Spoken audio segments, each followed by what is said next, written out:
Alright, gonna make sure to decide before I go any further. Yes, this is looking to be live now. Cool. Hello. It's a Sinister Gambino here with a new stream. And a stream over on December 5th, 2025. Yes, on Friday, I kind of started to push this out with the Grand Theft Auto Online information that came out today. And I feel like there's been times before at least where I used to do these mostly on Fridays. So this isn't pretty much all that far-fetched or nothing. I'm doing it now of all days. Anyways, without that account. But yeah, I'm doing my usual whatever event one for the month for Reddit Online. This time being the last one for the year, obviously for December 2025. But yes. Yes. So, there kind of is some new content, pretty much. I forget, though, that last year actually have new content for the Christmas time. It might have not. Actually, like, not having a new Mary Called Arms or anything, which was kind of weird if I remember right. But usually there's at least, like, a single new map of something or anything, but yeah. There's, in fact, actually only one new map this time around, apparently, for Fort Wallace Called Arms, which is for... Excuse me, actually, a Mary Called Arms, obviously, since it's festival and it's not the traditional maps. Yeah, this time there's actually only one new map for that, interestingly. Sound like there's 9 returning ones along with that, so it seems to be the 10th map for a Mary Called Arms at this point. Also, there's actually something else that's new as well, actually. Might be only one new map as well, and it's Dodge a Bullet that returned, or not returned, but Dodge a Bullet was something like last year, or like sometime earlier this year or something, if I remember right, for the first time ever, for like some showdown, like variation of like Headford Hills or something. I kind of talked about it, whatever, but I actually didn't play it because I didn't realize it was going to be only available for the first week or whatever. Seems very limited as well this time around. It might only be for like week 1 as well here, which might have been like how it kind of worked for the regular variation of Head for the Hills, whatever, Dodge a Bullet, whatever.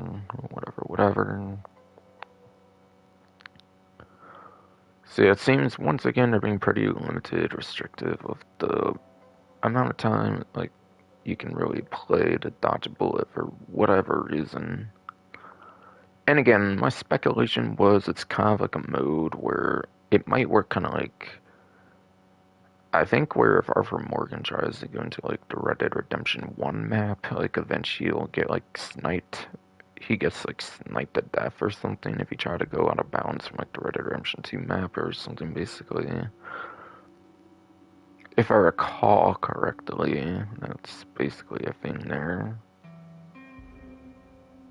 It might be like a mechanic kind of like with that or something is my guess personally. But yeah. Maybe I'll actually be seeing it for my first time ever because I didn't get to play it last time it was kind of available because I didn't expect it to be only available for like 1 fucking week. And I did the stream kind of later or something for whatever reason, I forget. And whatever. So I might try out that showdown mode at least a single time. At least.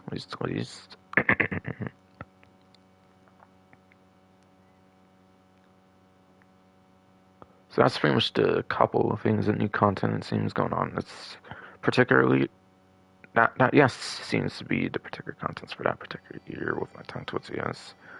Body and everything anymore.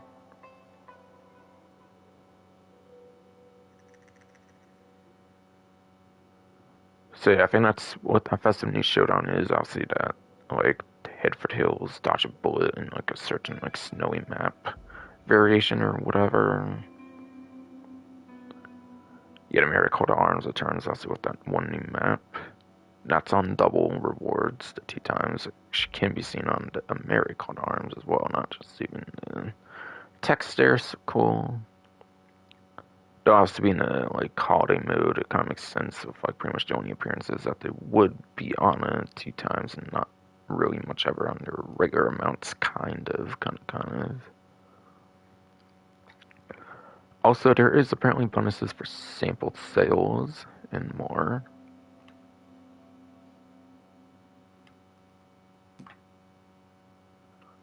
2 times Miracle Arms.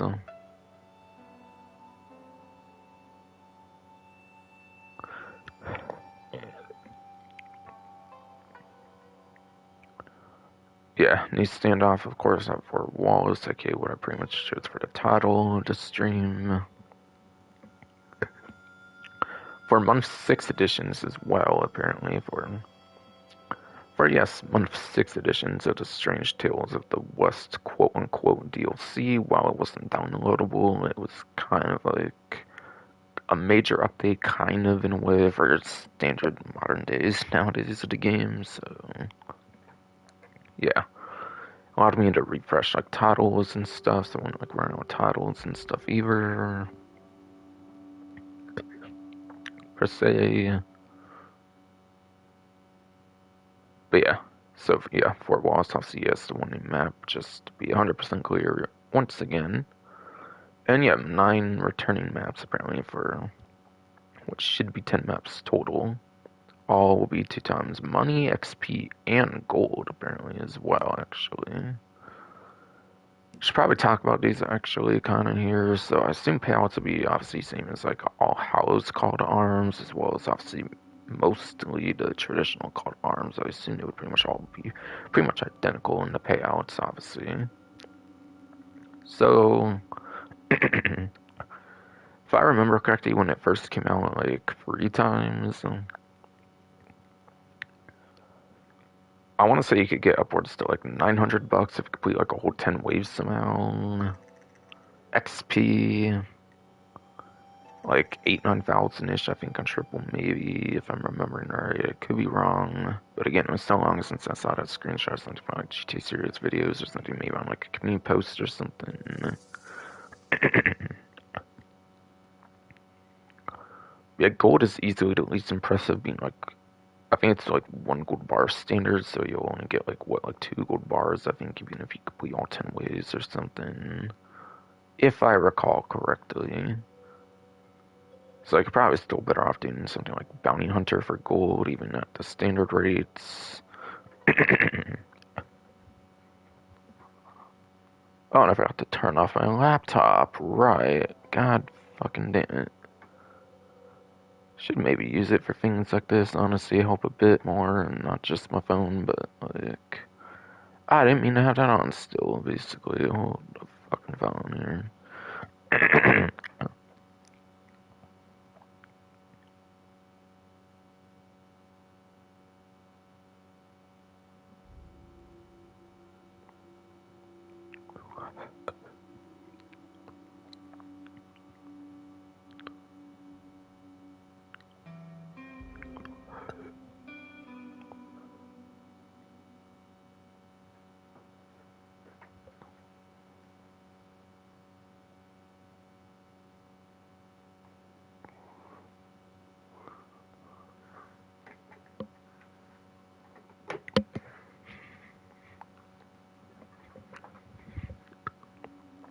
Okay, now that's apparently truly taken care of at this point. I don't know how I forgot to turn my laptop off like for the only time ever.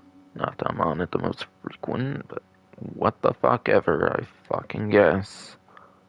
Oh. Yeah, sorry about that shit, but again, I was seeing like what, like 800, 900-ish for like money on a free times. It was, if I remember right, like 8, 9,000-ish maybe XP, and then like 2 gold bars or something. From like 1 gold, obviously. And yeah, that one I'm talking about 2 times. But yeah, obviously on 3 times would have been 3 gold bars. I mean, since I was kind of talking about like when it first came out for the original Call to Arms or whatever.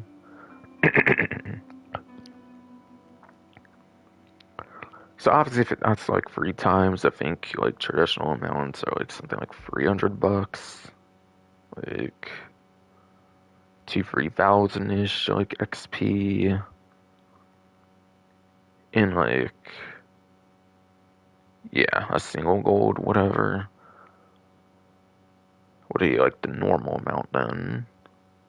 So then the times two amount's probably like 500, 600 bucks. I'm guessing like 5, 6K ish, like XP, and then gold to be, yeah, like 2 gold basically. Should be the amounts it does seem to me, from what I would be remembering here.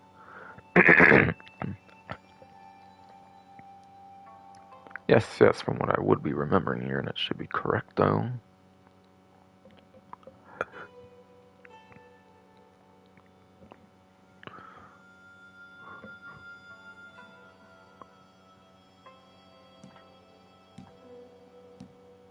Alright, and then nothing necessarily much going on with those as far as it looks initially.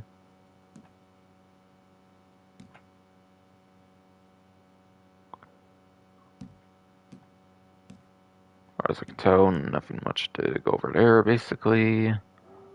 It's basically... Alright, so yeah, here's the showdown kind of thing here. That 2 times, head for the hills, dodge a bullet. So this is the new showdown mode, basically. Again, a variation of, I think, what might have also been the last new showdown mode before it as well.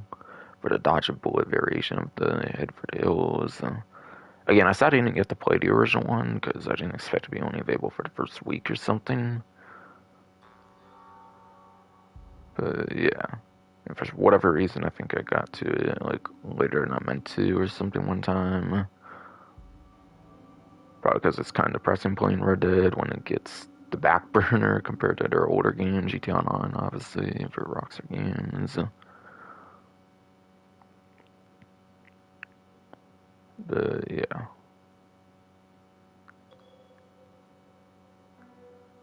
It says including the new locations, so maybe there is a... Maybe you do get the traditional locations again, just still probably be in the snow, obviously, like, versus not being in the snow, maybe, even for, like, your traditional locations. Assuming that's how, like, your traditional game modes work in the game. For, like, showdown modes, at least.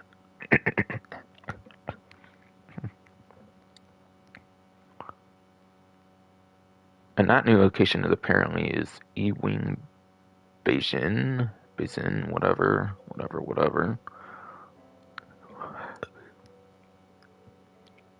And that will also have 2 times money, gold, and XP, and those amounts are significantly less compared to what you would get for 2 times for the call to arms, mirror call to arms, of course.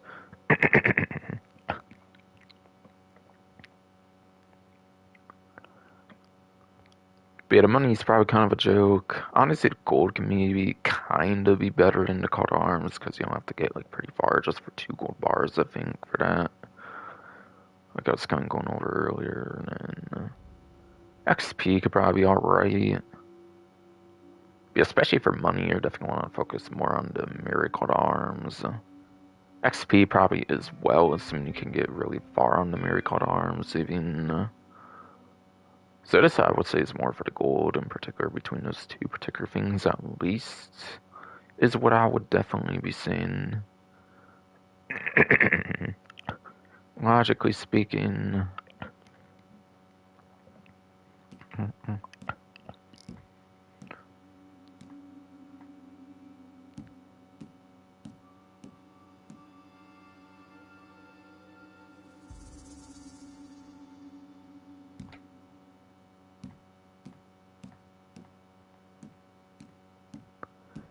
And I might go over other showdowns later, might as well, so I can just get into the game now, I think.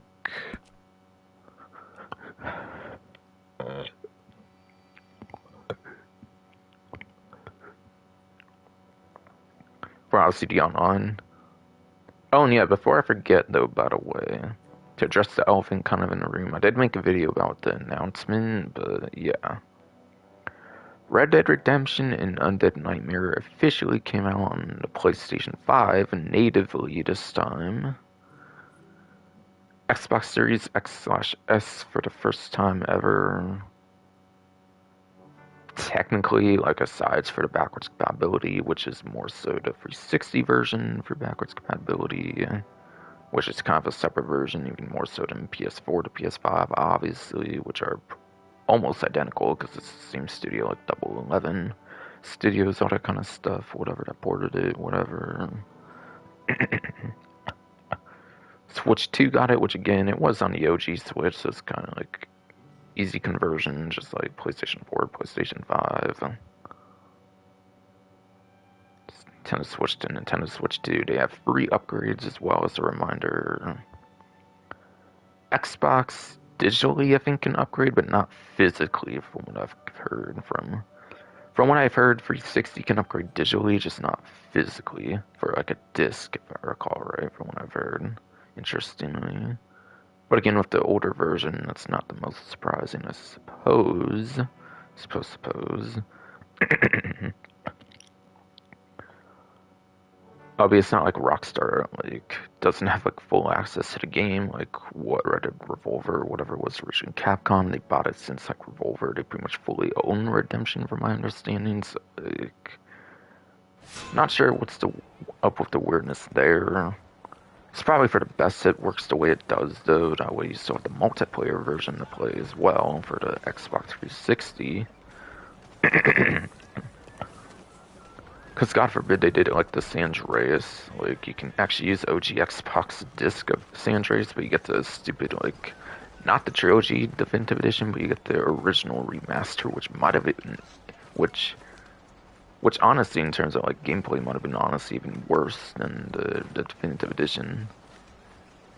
Especially with all the fixes the definitive edition got, honestly, it might actually be kind of superior to the original remaster. Original remaster has a tendency to like freeze up and all kinds of stuff, if I recall right, on the 360. Maybe it still does on 1 in series, unless they were somehow able to fix performance on the newer platforms somehow, but yeah. But I don't know, it's like performance problems, all kinds of stuff, if I remember right. And that one like never got fixed for the most part, if I recall. At least for the OG 360 version, at least for the remaster one I'm talking about, not the OG Xbox version, which you can't actually play at OG on the 360, just not 1 in series. So if they actually did do it that way, you actually probably lose to like OG 360 version actually in the multiplayer therefore on 360. So it's actually probably a good thing you can't upgrade like physically actually, because that might kind of be a whole can of worms. That'd be kind of weird as fuck how it would work or something. It's probably good you can only upgrade digitally there, honestly. As much as people do want that for some reason, I've been kind of seen on Twitter, but they might not even like think of that for even like a second or something. They might just want their like 60 frames or whatever.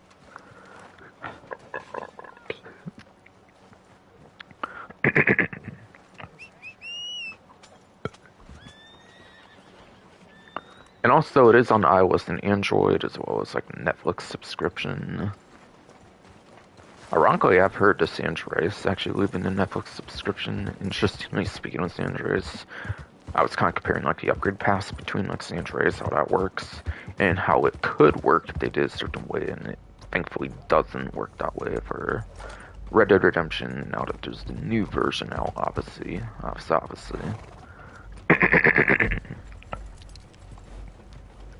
So you should still be able to use your discs for the 360 version, not the new Series X/S version of Red Dead Redemption, is what I'm basically trying to say, though. Why am I doing a GPS route? I pretty much know how to get there already. My bad. I think I'm just getting too into what I'm talking about and like kind of getting confused what I'm doing, basically, kind of.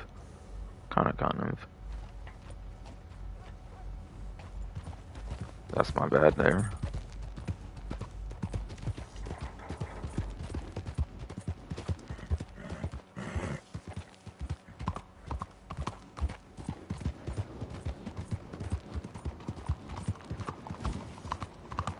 Yeah, I got defensive on. Good. Move. Alright, come on, go, right? Come on.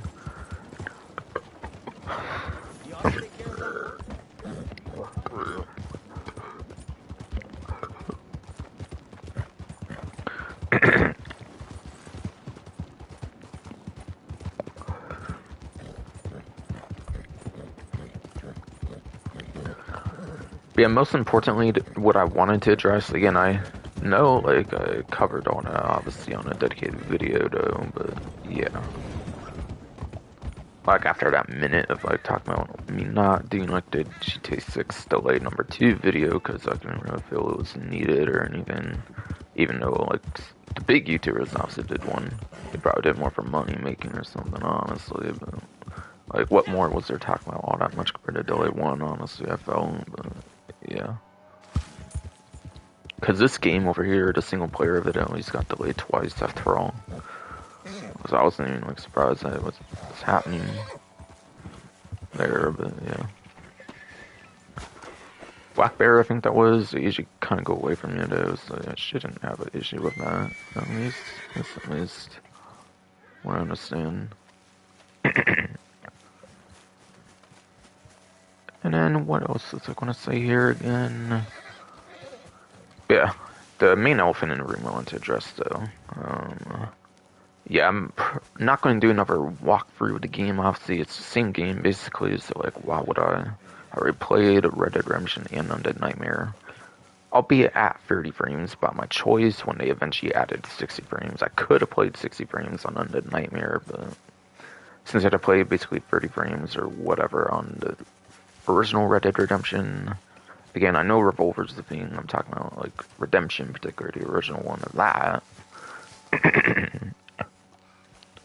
Since they didn't have 60 frames for that then, I obviously chose not to play 60 frames on Undead Nightmare, so I could play them at 60 frames or something, but they're the same game anyways. I don't see the point in like playing another walkthrough of it on the channel.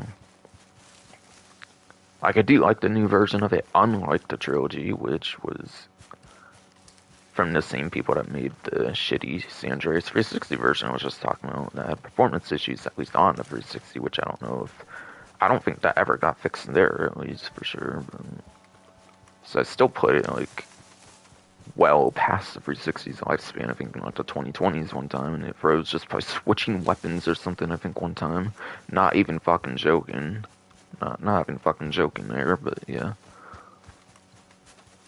fucking shitty. Warjum Studios, formerly they were known as, nowadays Grove Street Games, or as I like to call them, Warjum Studios, Grove Shit Games. Or removing Confederate flags and shit in Vice City for the American flag on that kind of woke ass bullshit. Fucking, where am I getting there? I can't even, goddamn it, I feel like. Keep getting on a tangent and I get losing my place and shit. God fucking damn it, bro. Bro. Oh yeah, I was basically saying, like, that version I didn't really care for, but I've never covered for you Vice City San Andreas, so that's the only reason I played those new ones, obviously on the channel, like, in terms of the actual playing of the games. But yeah, obviously I've already played Red Dead Redemption Undead Nightmare on my channel, so I'm basically saying I'm not going to be doing, like, a new walkthrough of them, at least. So I have kind of already done a separate playthrough of original Red Dead Redemption a little bit, up till like hanging Bonnie McFarlane is as far as I've got so far. Kind of been busy, I've been playing other things and all that kind of stuff, so I actually haven't got to it for maybe a couple days or something. Like, I got to it on the 2nd or 3rd, maybe not the 4th and the 5th now, obviously, though, but yeah.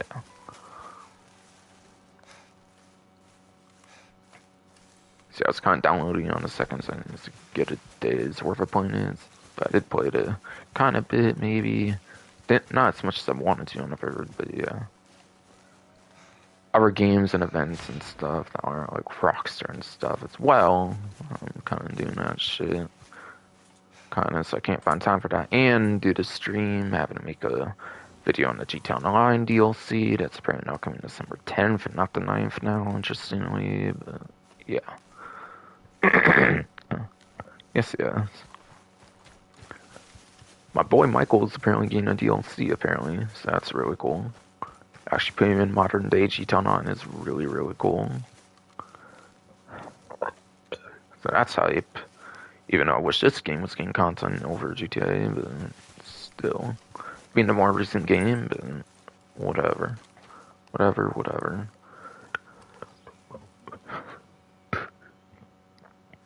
Yeah, but playing the game separate, I can also like get like trophy recordings without like audio on them if I ever want to cover any like trophies. And I'll like, obviously use the newer PS5 version with 60 frames, where I think it has to be 60 frames, just no toggle like there is on the PS4 version. PS4 version in particular has a toggle or whatever.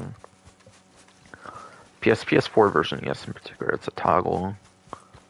If playing it on a PS5 and maybe even a PS4 Pro, at least there's a toggle for 60 frames. Obviously, on the older version, no, like as I shown, obviously, like on Undead Nightmare Part 1 that I did for the walkthrough.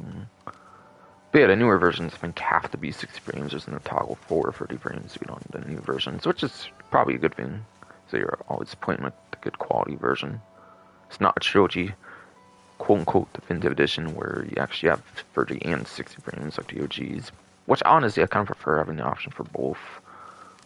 I feel like they should have had a 30 frame option. Doesn't hurt. I don't know why it's like only 60 frame. When even GTA 5, the new version of GTA 5, obviously has 30 and 60 frames with fidelity performance. But yeah, whatever.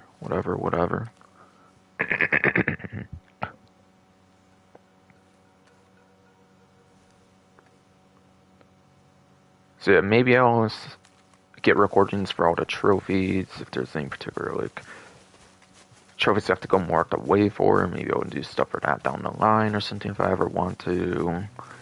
But I'm not necessarily intending on making content at the current moment regarding the new version, like aside for that announcement video I did. It's basically what I'm saying though.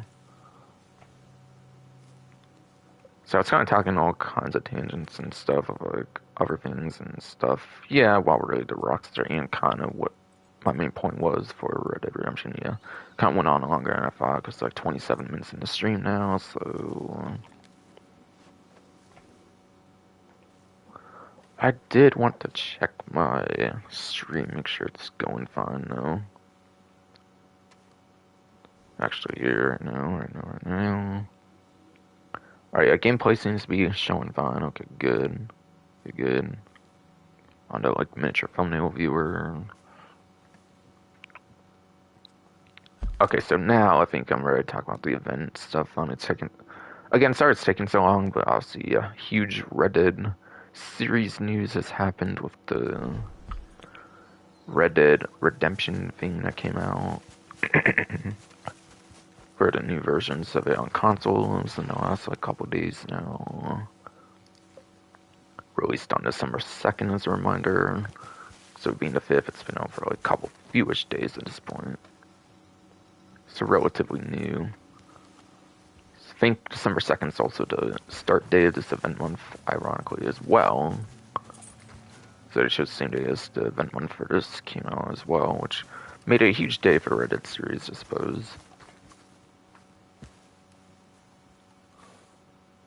And then, what else was I going to mention?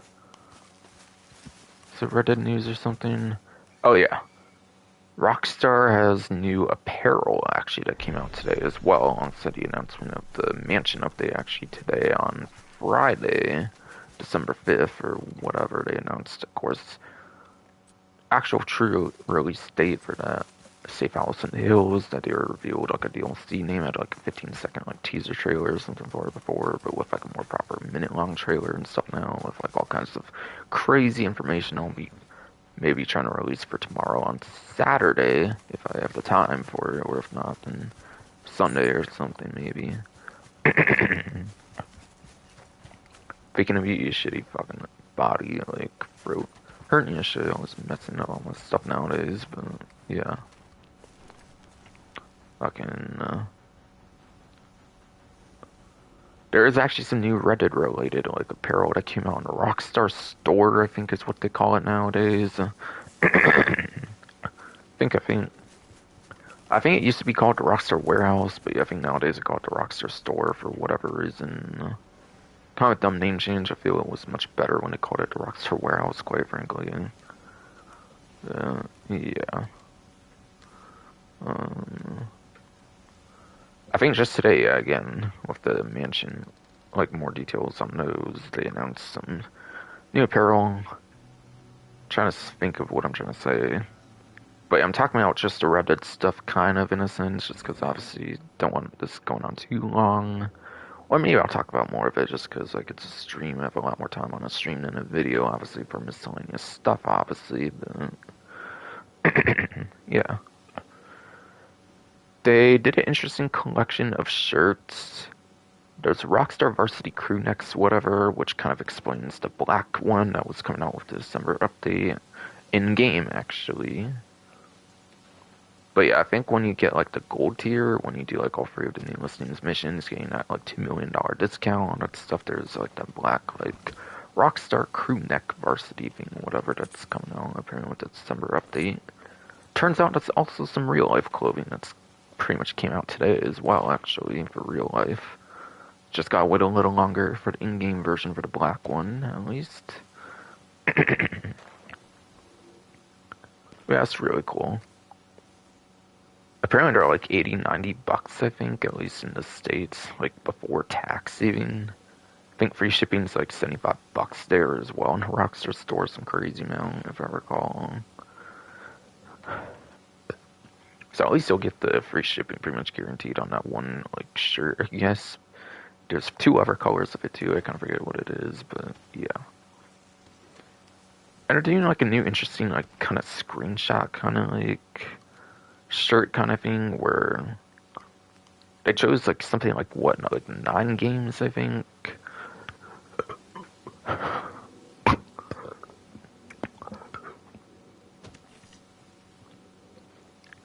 But yes, I think they basically chose like 9 of their titles or something. They're doing like a screenshot kind of related shirt.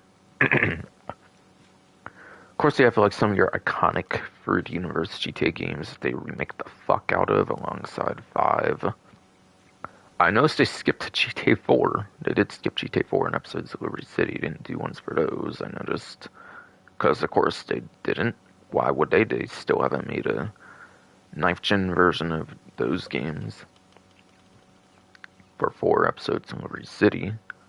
You know, y'all could maybe try to use Double 11 for those finally next, now that y'all came out with the Red Dead Redemption thing. That'd be a nice next project for them or something, maybe, I'm sure. Or whatever. Or some kind of project if it's outsourced to a company that they don't own or whatever the hell they have to do there. So but you have the Fruity University GTA games 5, basically online, which is like one shirt. I forget if the image is like actual 5, like single player, or if it's like an online one. Bully as well actually got one.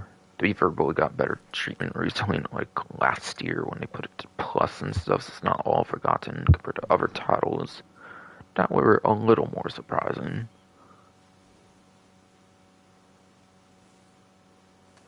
And then the 2 other titles I found the most interesting. Maybe I'll save those for last just because I find them the most interesting. But how it relates to Red Dead is there's a new screenshot shipping for like $40, I think it was. Now, of course, you'll have to, if you just get one, you'll have to pay like the shipping or whatever. As I get attacked by a boar. Interesting timing.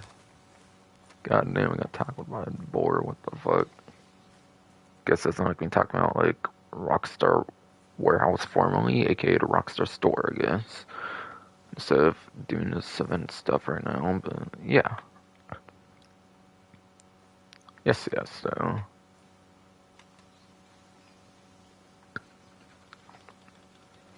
So again, 3D University T games 5 slash online kinda I guess for one shirt. So that's 4. Bully got one for 5. Of like the 9 I was kinda thinking there is. So yeah, for numbers 6 and 7 I want to talk about when it comes to like these screenshot shirt things that came out with apparently. It's Red Dead Redemption and Red Dead Redemption 2 for how that relates to Red Dead for what I'm talking about here on the stream, by the way. Of course, Red Dead Revolver didn't get one for some reason. They easily could have done a Red Dead Revolver one if they wanted to, I'm fucking sure. If they actually, you know, appreciate the game as much as the free run ones, Redemption 2. But no, they didn't, of course. Of course they didn't. I don't know why this guy's hanging around me here, but whatever. Whatever, I don't know. Fucking whatever, man. Whatever, man. I got tackled by a boar. Today's not my day in this game, apparently. No idea. This guy might be trying to kill me, I don't know. Not my audio is playing in the public lobby. I don't do public chat. I think they did the whole like cheat on thing where they have a setting in the game where you can like just turn it off in the game. Or whatever. Yeah, he's not waving at me or nothing. He's kind of just pointing his gun around me. I think I should actually like aim at me manually. I think like free aim or something on the like shield icon thing, right? Oh my god, that's so fucking distracting. This fucking random person over here bothering me and shit. Or whatever. Pointing a gun at me, not even waving at me with an emote or nothing.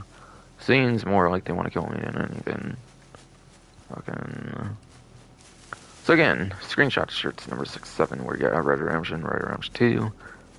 No Red Dead Revolver, because why would they? They don't appreciate that one as much, because it's not open world, I guess, or something. Yeah, it was the whole foundation of the whole Red Dead series as a whole, basically. And that didn't get one, apparently.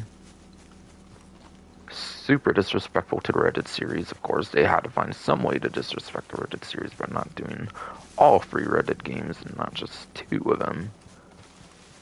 Or whatever. And yeah, obviously Redemption 2, you could kind of maybe think online, but that one was definitely for sure more focused on single player. I guarantee, and that probably means obviously again 5 is probably single player as well.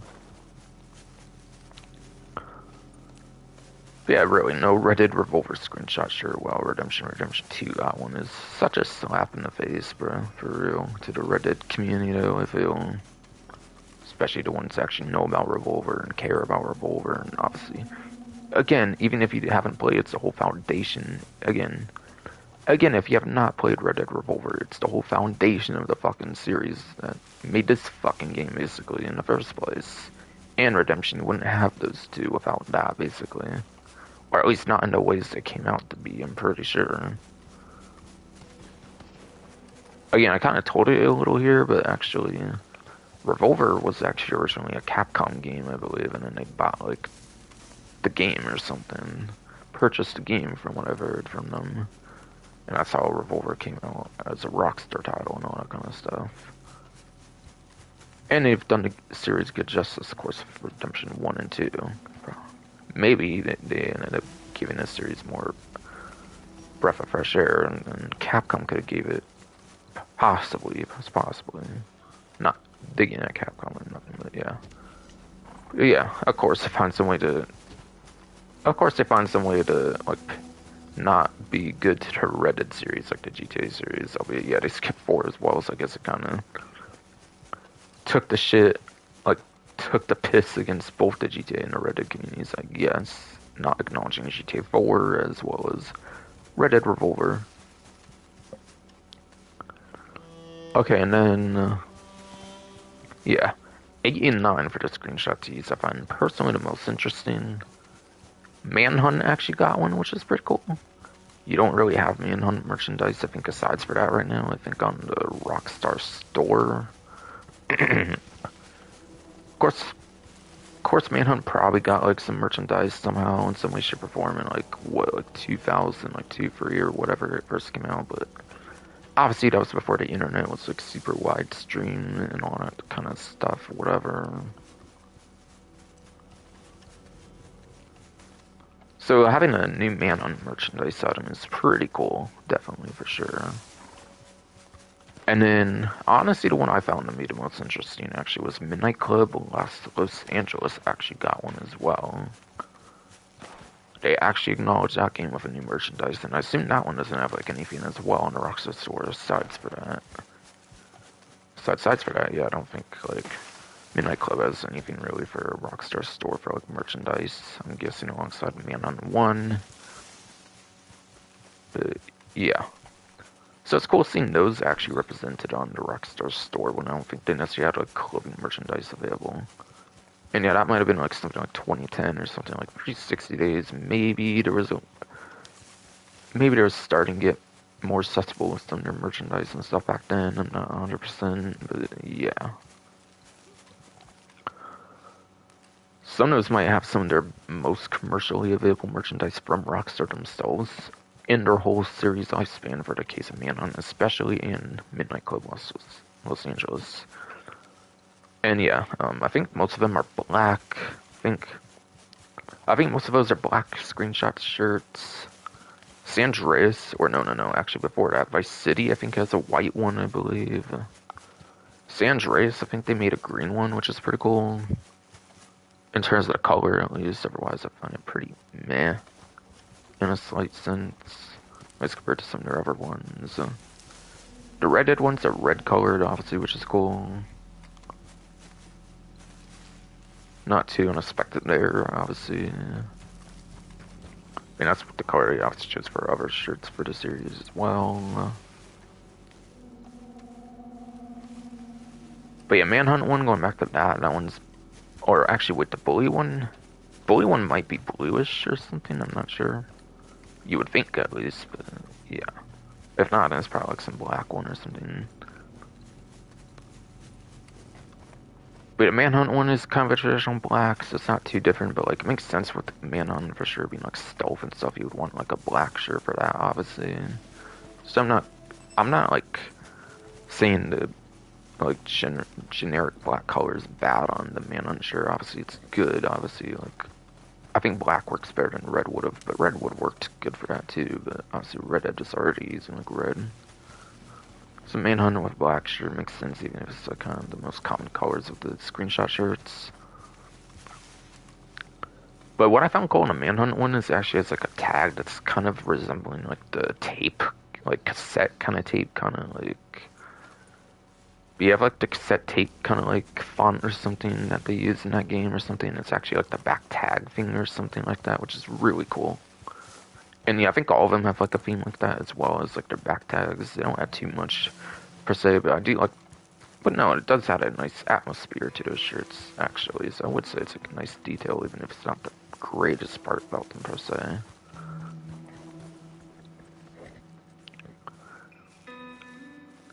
And yeah, the Midnight Club Los Angeles one. That one's actually a long sleeve shirt, which is cool as well. That one's like $50 as well. I think like a $10 markup compared to the rest for the Midnight Club, just because it's a long sleeve. I think. Yes. Yeah, I do think Midnight Clubs is like a traditional black as well. I could be wrong though, but yeah. That one's actually long sleeve and instead of being like $40, like $50. So yeah, you do get extra $10 you have to pay for it, I guess, because it's long sleeve or something. But yo, it has Rockstar games on both sleeves as well, which I like a lot on long sleeve shirts. So I honestly would really enjoy buying both the Manhunt and the like Midnight Club Los Angeles ones down the line at some point if they're available in like a year or something maybe. They kind of did it a little too late, I feel, for the holiday season, unfortunately, to even get them all that reliably, like, by the holidays. You only get, like, a week, I think, to, like, the 12th or something to purchase them and ensure to get there by, like, Christmas Eve, basically.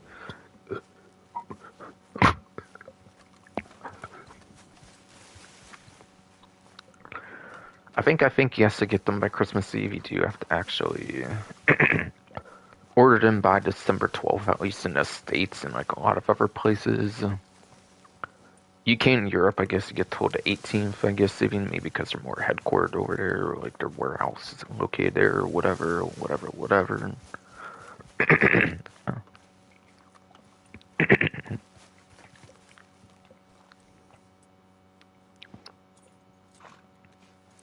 And then, yeah, there was other stuff as well, like water bottles and like a gift bag and stuff, like a good bit of GTA themed stuff, obviously, for the most part, is what they usually do on their Rockstar store. It's usually GTA themed merchandise, because obviously it's their bread and butter, technically speaking. But yeah, I think Red Dead Redemption also got like some new pin sets or something. Oh, and there was like a Liberty and Vice scented candle as well. But yeah, Liberty City and Vice City scented candles or something. I think there is as well, if I recall. Yeah, I'm probably forgetting something to mention, but yeah. I was just trying to kind of get through so I can talk about the event finally, though, and like I'm supposed to be talking about after all, and not clothing stuff in the Rockstar store, I guess. But like, I'm not going to do a whole video on that, so like, might as well talk about it in the stream where I kind of am willing to talk about anything I want to talk about personally. Obviously.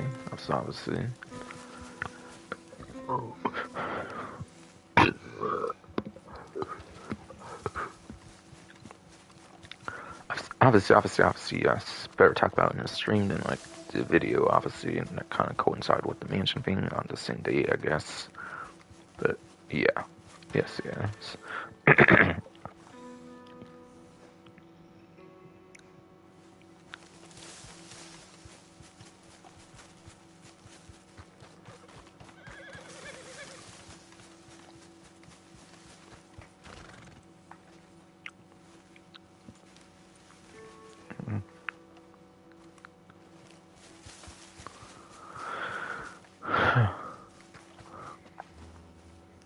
But yes.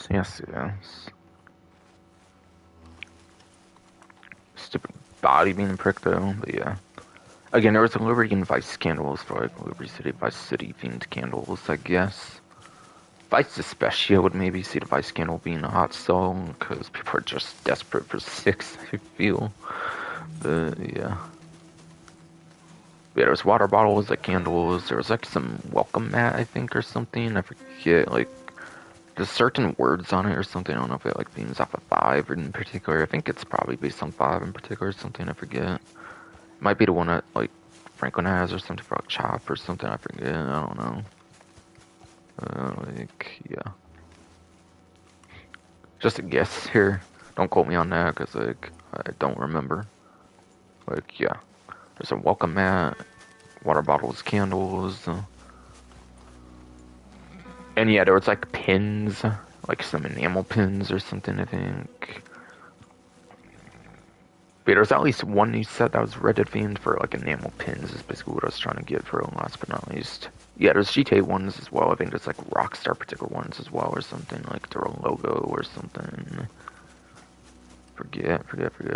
Yes. So early Reddit, it was like 2 screenshot shirts, Red Redemption 2, and then like at least 1 pin set, maybe like another one. It's at least 3 or 4.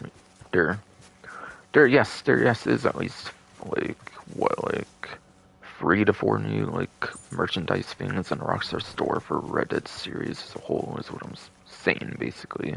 Basically.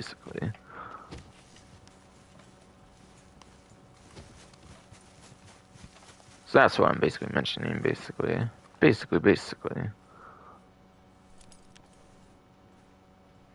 Sorry all that dragged out more than I thought it would, but it's kind of fun to talk about the Rockstar, like, merchandise you can buy on the Rockstar store sometimes, not gonna lie. I don't think they do that many new things, unless, like, for a new game release, obviously, like Red Dead Redemption 2 back in the day, obviously. Which a lot of that, like, fun stuff back, a lot of the really fun stuff for that back then, you can't even, like, get anymore, like the shot glass, like the collapsible shot glass, unless you do, like, secondhand, unfortunately, I believe, are, like, the best quality of the stuff, basically.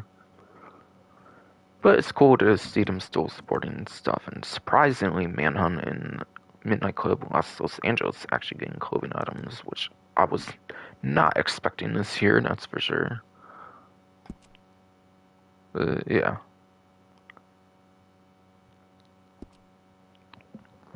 Like, I was not on my bucket list or anything for Manhunt and like Midnight Club to get some clothing item, a single clothing item for those 2 games, but yeah.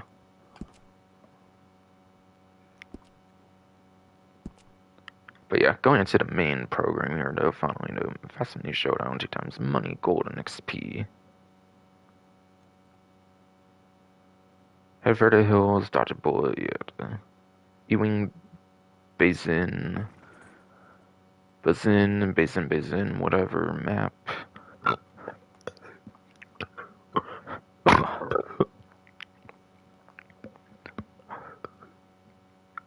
But yes.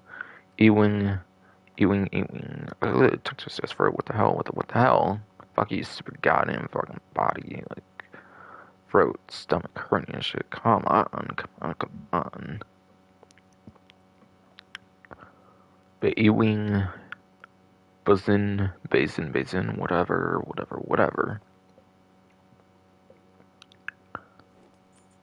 Okay, but yeah, that only goes for week 1, it seems, until December 8th, indeed. Okay, so, okay. So again, I don't know why when it comes to the dodge bullet ones, they only feature it for like the first week, though. Like 2 times they featured it so far. Where they had like traditional maps introduced the first time, and the second time there's this festive one, and then like all of them are back for only the first week. Pretty annoying to be honest, but I feel if it's something new, it should be available the whole month, quite honestly, but whatever. Whatever.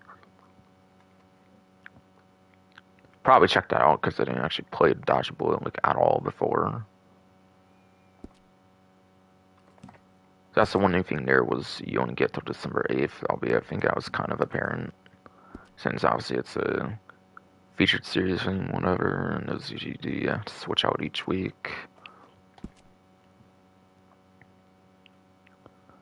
But no, they couldn't do like every odd week or like weeks 1 and 3 or whatever. Maybe a week 5 if there's a week 5, which on a rare occasion there is. I think sometimes depending on like how they structure certain event weeks or like event months. I mean more so event months more so. But yeah, I'm talking like feature series of kind of weeks. But yeah, Miracle to Arms times money, XP, gold. Might not be anything new to mention here, basically. But yeah, obviously it will be active for the whole month. Obviously, yes, it will be active the whole month, though. Which confirmed date for that is January 5th, apparently. Yeah. Like the 5th or the 6th, whatever will be the arrival of the next event month. Where the festive contents will be going away, basically. And basically.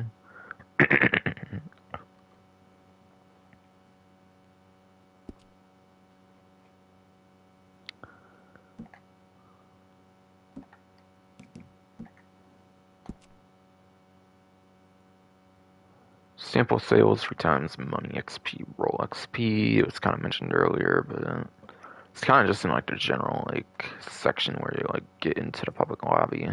Because I don't want to mention too much of it just yet until I get into the game. But yeah, triple obviously better than doubles. That's nice to see that on triple. But yeah, I feel basic samples themselves don't exactly pay the greatest. Obviously, you're pretty much going to get your best out of like legendary samples, especially for like legendary animals. You can obviously just find them randomly in like the free roam. Especially if you're somehow by yourself in the game or something, which is kind of hard to do, obviously, since you're kind of forced into public. There's no like dedicated invite onlys. At least on consoles, there aren't. Maybe PC, there's kind of a way to do something with that, obviously, but yes. Yes.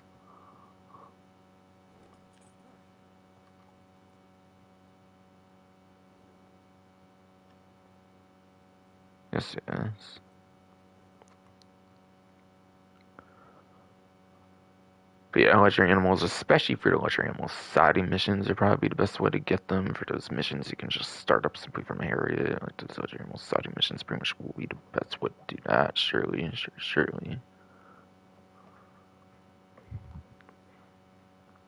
Especially with legendary animals, you can definitely get some nice triple money, I'm sure, on those samples. Especially, and then kind of the XP, roll XP.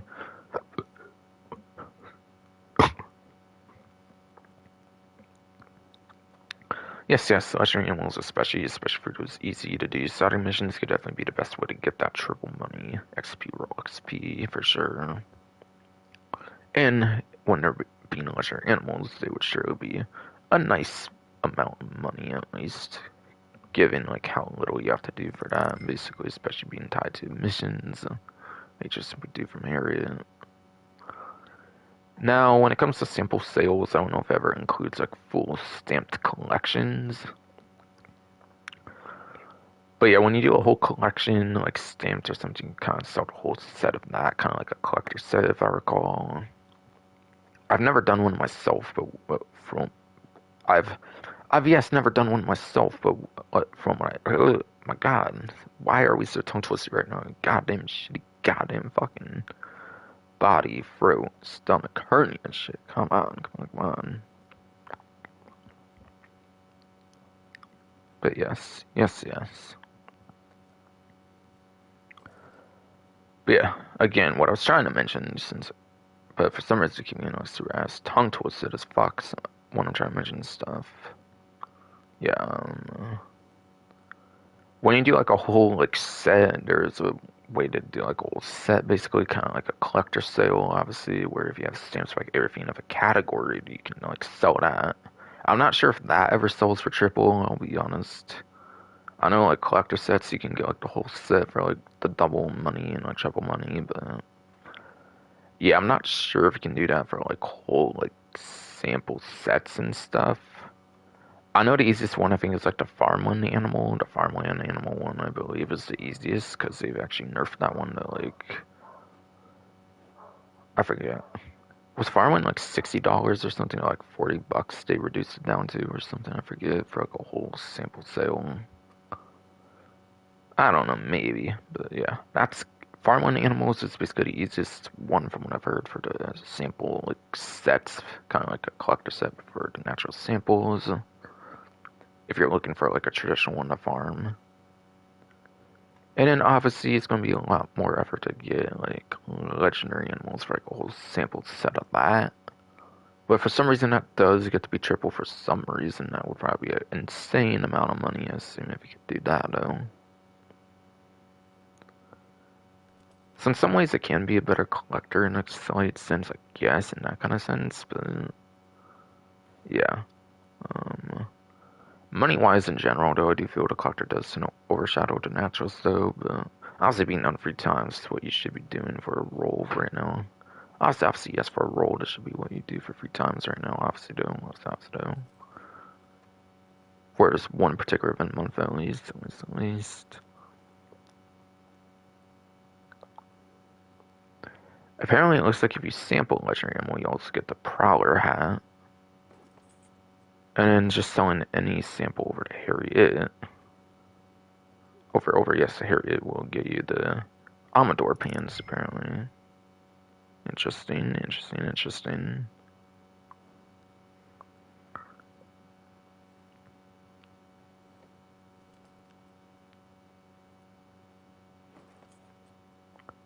So one you just have to get a sample of a legendary animal, don't have to sell it, and then the other one you just sell any sample for a clothing item. Okay, okay.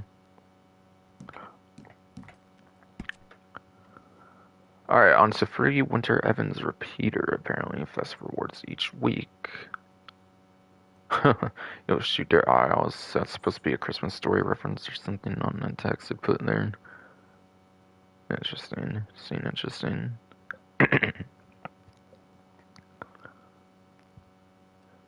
Okay, so it seems basically if you played a whole entire event month, you can basically re-obtain that winter variant of Devon's Repeater if for some reason you do not yet own it or something. But they've given it out quite a number of times by now, so most people should have it, but if for some reason you do not have it, it is available once again for January 5th from the start of the event of December 2nd, obviously. And apparently if you log in during the holiday week, which would be December 23rd to 31st, that will let you receive the Red Cliff outfit. Additionally, you can earn a reward for a free emote,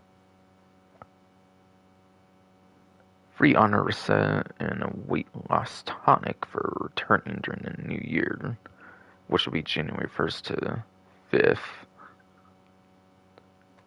Okay, so I assume it probably just doesn't count. I don't know. They give you kind of a long window for the holiday week, like outfit, it looks like, and then free emo, honor reset, weight loss tonic.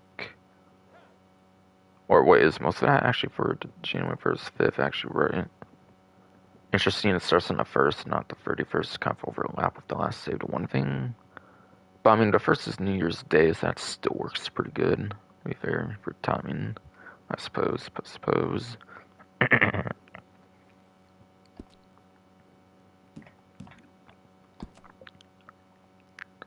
And then weekly rewards, check it back each week. Check off yes the following challenge to receive a bounty of satchel fillers. Win in the feature series for the A for this first week will get you a reward for 3 gold bars, okay. That's a nice deal right there, actually. Wrong to say satchel fillers, but that's not even in the satchel, basically. It's on the HUD and the heads-up display, basically. That might be more for other weeks, though, to be fair. But yeah, simply winning in the featured series for 3 gold is pretty nice. That's basically 75 bucks. But yeah, free gold basically convert. Free gold, yes, can basically convert over to $75, since 1 gold bar is $25 worth. And then obviously there are gold exclusive items that you can only buy with gold, not cash, so always good for something like that, especially would be the best use there.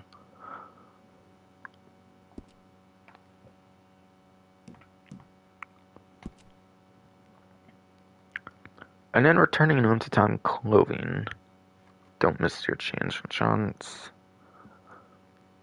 Bundle up against the winter chill in this season's returning limited time clothing items, including the winter shocking coat, Benbow jacket, leather jacket, furred gloves, and pelt half chaps. Apparently, whatever. All could have butchered something there, all, but not 100%. So whatever. So those seem to be your time limited clothing items. They don't mention a community outfit, so is there not a community outfit? Apparently, that is interesting. Maybe no community outfit this month. Apparently, which is kind of weird for a December month. I feel December is kind of like a big community month, basically, with Christmas being a thing, obviously. But okay. They did one for Thanksgiving, which I guess you could argue is the most community like focused month, I guess, since Thanksgiving you're supposed to be with your family and like a community, of course. But yeah,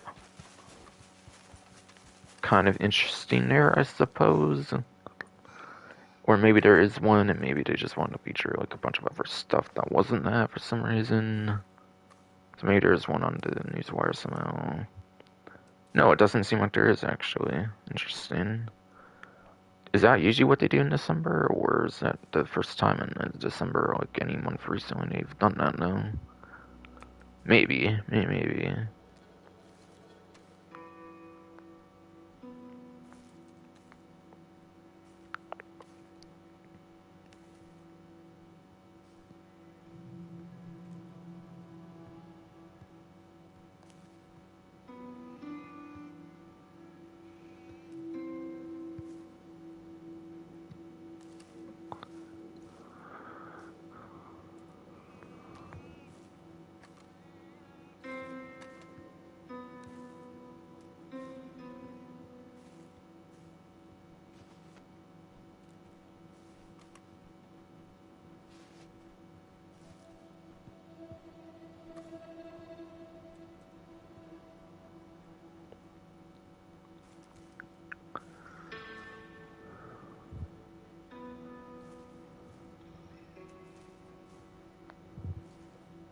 But right now I'm reading the newswire about what they're trying to find Wallace talk about by the way, before we get into actual new content here. Of course, there's 2 things I want to do basically.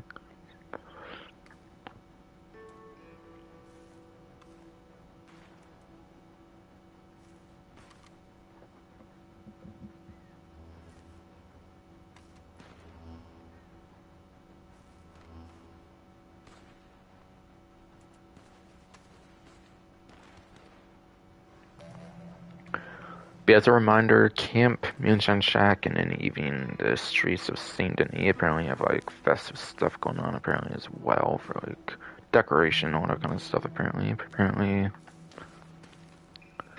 And apparently also the Krampus Shotgun variant also returns for the holidays. So that might be available all month long, just like the Winter Evans repeater. Maybe you just have to go more of the way to buy that one or something. I'm not 100%. But maybe it'll be more clear later on as I get for the newswire. Maybe.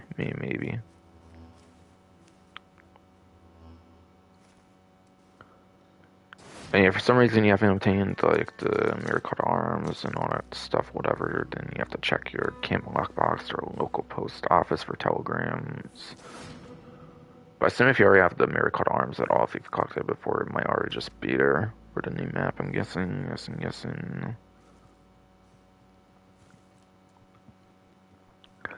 Apparently for clothing, you can also receive the red morning tail coat for reaching wave 4 on the Miracle Arms. And earn an offer for 10 gold bars off any role initiation item by reaching wave 8, apparently, as well. For wave 8, I'd probably definitely recommend at least 2 players, obviously, for that, personally, but yeah. Again, it's offered for 10 gold bars off any role initiation item.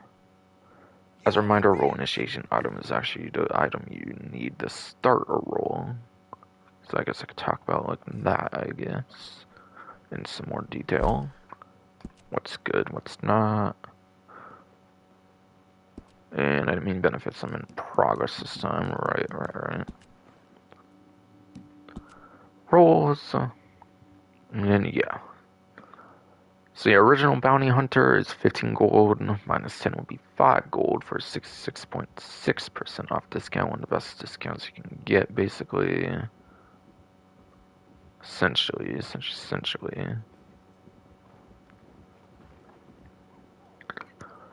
But yeah, I mentioned already, bounty hunter is really good for gold to the point where it's probably better to just do normal bounty hunter stuff than it is for the 2 times on the Miracle Arms if you're going particularly for gold. I also find it's the only role in the game that focuses on gold as much as it does compared to the other roles, which mostly just focus on cash and your traditional stuff.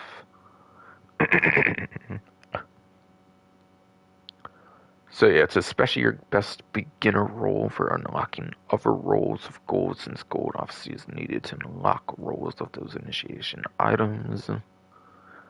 So if you have no other role in the game, honestly, Bounty Hunter is probably a good start. It's definitely probably the best first one to get, honestly, for getting gold for other roles.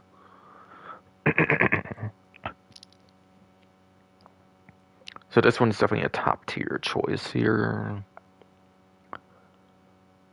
Do I want to go in game order, or do I want to go in like release order is my question. Maybe I'll go release order. So then on to trader then. Trader is another 15 gold one, so another 66.6% off discount with that 10 gold bar off offer thing, whatever, for reaching wave 8.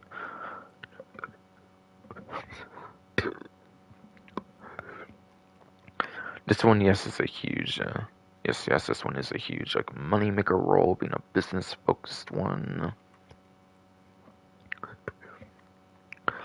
Businesses obviously tend to make you lots of money, so this one's a good money role, but again, I already kind of said collector's the best for money-making roles personally, so, yeah.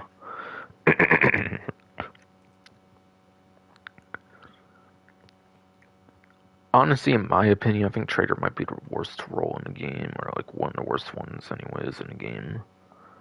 Because, yeah, eventually Moonshiner came out, and that's another business-focused role, and I want to feel it was more lenient, basically, as well, so I find Trader kind of fell off, I feel, personally. I feel it kind of got revived with Legendary Animals. If you can also use Legendary Animals for Traders, it kind of did revive a little bit, I feel, when the Naturals role came out, but, yeah. In general, I do feel it is just better roles, and unless you just have Bounty Hunter Collector already, you still need Traders, and it's one of the cheapest ones to go for with the 10 gold bar offer for you, so then honestly, yeah, that's kind of the only situation maybe recommend it, maybe.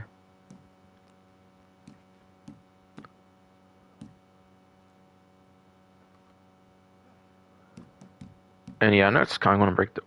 Oh wait, well, never mind. I still have to talk about Collector. I'll say that after that, though. Yeah, Collector, I was kind of saying already, is basically your best moneymaker in the game when it comes to roles, and maybe even in general as well, I would say, too, even. There is a very useful resource called the Gene Ropke, GEANROPKE Collector Map. Gene Rock collector map, whatever. If you use the CtA collector map for some reason, it's basically linked there as well. Not a big fan of that map since Ukraine promotion bullshit or something, I think, but regardless, it's linked on the CtA collector map, I think, as well. If for some reason I didn't describe it the greatest enough for somebody. But yeah, if you use that collector map on like your preferred search engines, like Google or something, if you use it on like whatever preferred search engine you use, such as like Google or something, basically it's kind of a collector map without having to buy collector maps. It's kind of like an ultimate collector map, basically without having to like buy actual collector maps in the game, which is nice. So it saves you that money. And you can easily basically find like any above ground collectible, basically guaranteed. And then you can also get spots for the partially randomized and then the fully randomized collectibles. I think your only partially randomized ones technically is the Lost Jewelry, which is 4 different types of those or whatever. And then you have your like arrowheads, coins, fossils eventually came out. That's your fully underground ones. Anything I didn't mention is basically like the above ground ones you find guaranteed, like your bird eggs, your tarot cards, American wildflowers. I'm to maybe say first, but American wildflowers, bird eggs, tarot cards, antique alcohol bottles, etc., for above ground. If I didn't already kind of mention them all. But yeah, you can find anything in some kind of way, basically. It's just a matter of if you get the right item or not, especially if you're going for fully like underground collectibles, like your more valuable ones, like yes, your more valuable ones, like the arrowheads, the coins, the fossils, basically. The arrowheads, the coins, fossils, yeah, basically are your fully underground ones, and therefore those rely on some luck if you get like your particular one you want, in particular for full set or whatever.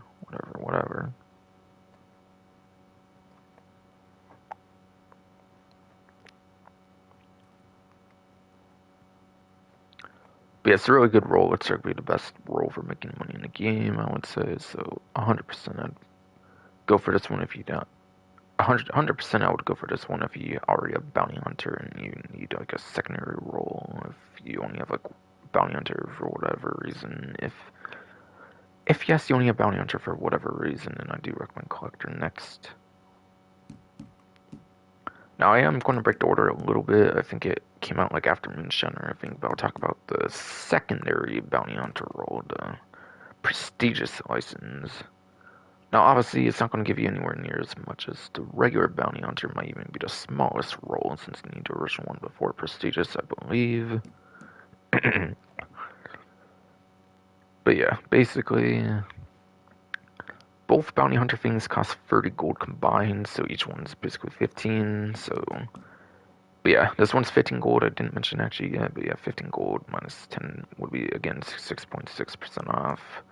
Prestigious Bounty Hunter license is the last 15 gold roll that I'll talk about here. Minus 10 again, 6.6% off. Again, you might need the original Bounty Hunter license for it first. And because you get the original one before, there's not as many new features compared to anything else you can get for that. Probably it's the least new features of any of the roles. Obviously, you have to like 5 to 6 roles in the game, technically, if you're seeing both Bounty Hunters as separate. So I think you get a couple.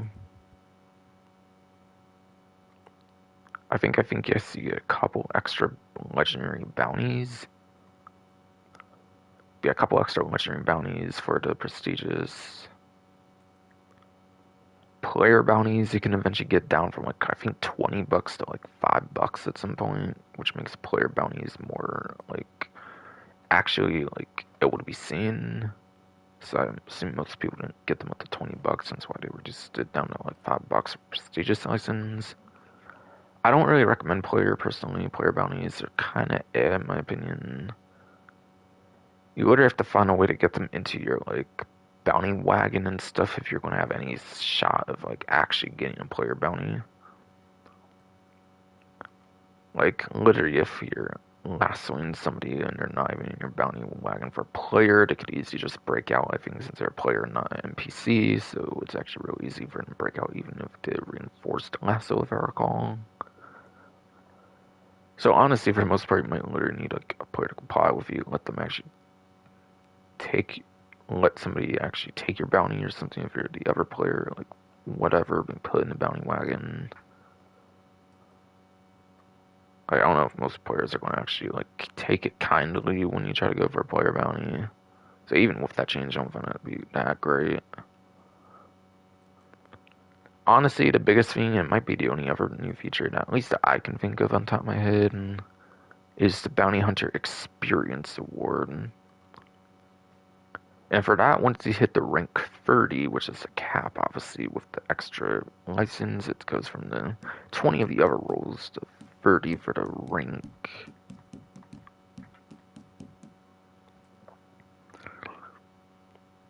But yeah, 20 to 30, basically.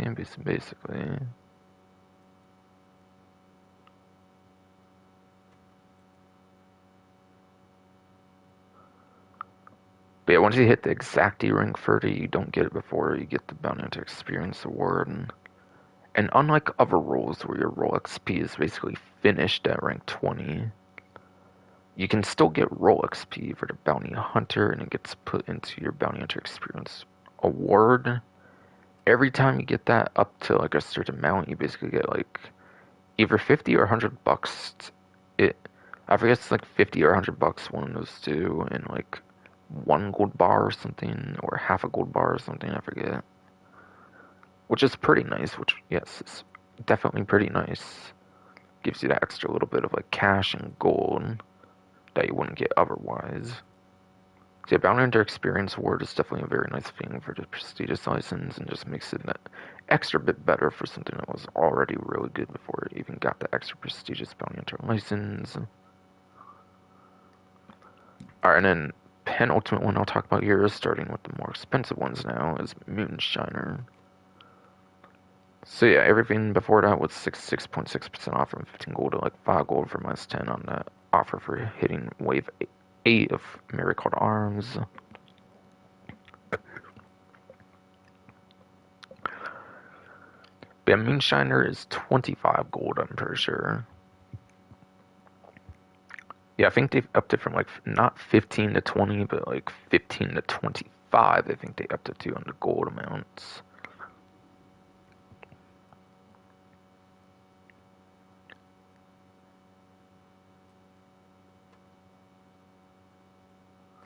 So they increased the last two rolls by 10. So yeah, 25 minus 10 would be 15. That's basically only a 40% off discount. So you're getting like 26-ish, 26.6% less discount. And yeah, Moonshiner is the higher up business role, so I would at least put it slightly above Trader. I don't know where I'd put it. Honestly, I feel it's like pretty average role. I would say at worst, I would say. I'd say for sure it'd be like number 4 or 5. I would say for where I would rank it, like at worst at least. Maybe up to like the third spot, maybe like under the Bounty Hunter Collector at highest. I'm not really sure where I would put it personally, but yeah, I wouldn't say it's the worst role in the game for sure, but yeah, I would say it's an average role at best. You could definitely get some nice business profit. It's not like Trader where I think you have to constantly hunt animals for Moonshiner. I think you can just order stuff from like the catalog and make it into like a mash or something, I think. Which is a lot more convenient, I believe. Like just buying ingredients or something and then turn it into like a mash and then turning it into money to sell for like business product and stuff.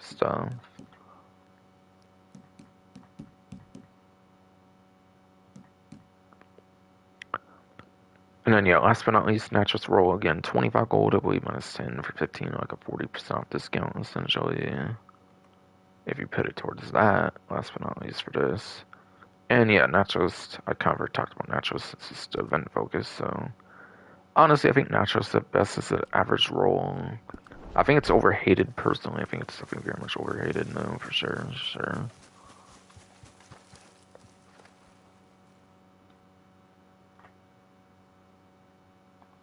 Shit, 4 o'clock already, jeez. So that's kind of like the breakdown of all the roles personally for the event month. For the offer thing, you can get for hitting the wave 8 for 10 gold bars off role initiation items, aka the starting items you need for a role to even get into them in the first place. For those that don't know what that is for some reason.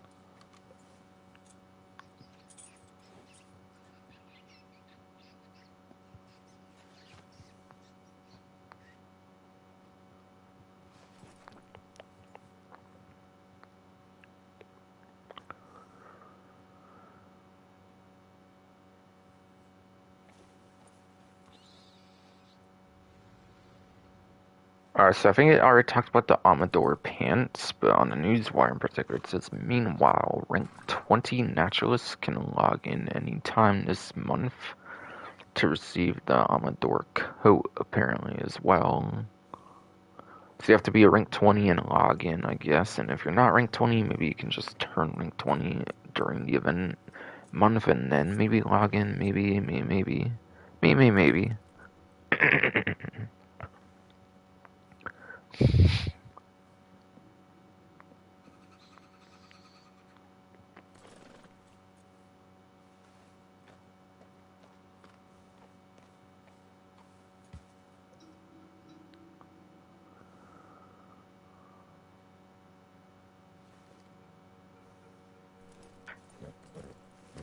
Okay. So here's the deal about that Krampus shotgun I was mentioning earlier, since it wasn't all that detailed earlier in Newswire, but later down the Newswire it is a lot more detailed. So this time around, the Krampus shotgun apparently also returns for purchase, starting with week 2 of the event. It looks like from December 9th through January 5th, so right now you can only go for the login for the Winter Evans repeater, but yes. Krampus shotgun variant apparently returns for purchase for week 2 onwards for December 9th, again through January 5th, the end of the event month.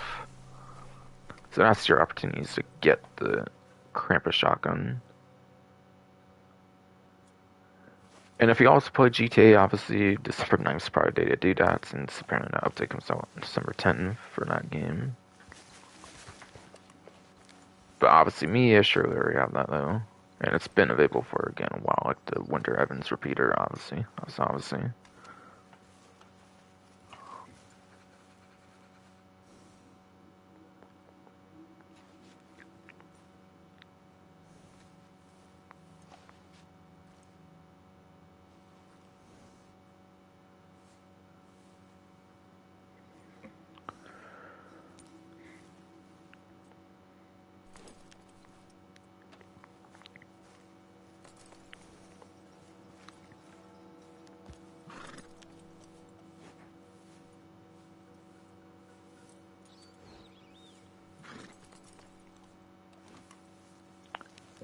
And apparently after, and actually, wait, right, I gotta, hold on here. Or actually, I don't know if I'll show the thing. I don't know, I didn't do it like the last thing I was talking about. Like, usually I kind of show like what things are similar to what I'm talking about. That's only on a newswire, not shown in game, basically. But I feel that might just make things confusing. And with 16-second delay and stuff, I do kind of want to streamline things a bit more. So maybe I just will talk about it with just simply showing the world and stuff as I talk here. Of course.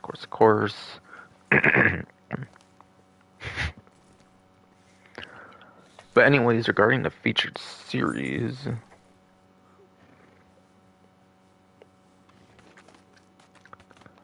yes, regarding the featured series, after week 1's featured series of Hitford Hills, Dodge a Bullet, including that new E-Wing, Bazin, whatever location, there's Festive Variations, Make It Count, Last Stand, Spoils of War and More feature for the remainder of the month, which apparently there is, or never mind, that's weekly rewards, my bad. They don't show the exact calendar, but that's what features apparently for the remainder, so maybe week 1 is something, and weeks 2, 3, 4, maybe 5 are all the same thing then, maybe. And it's like variations of the make account, last stand, spoils of war, festive variations, whatever.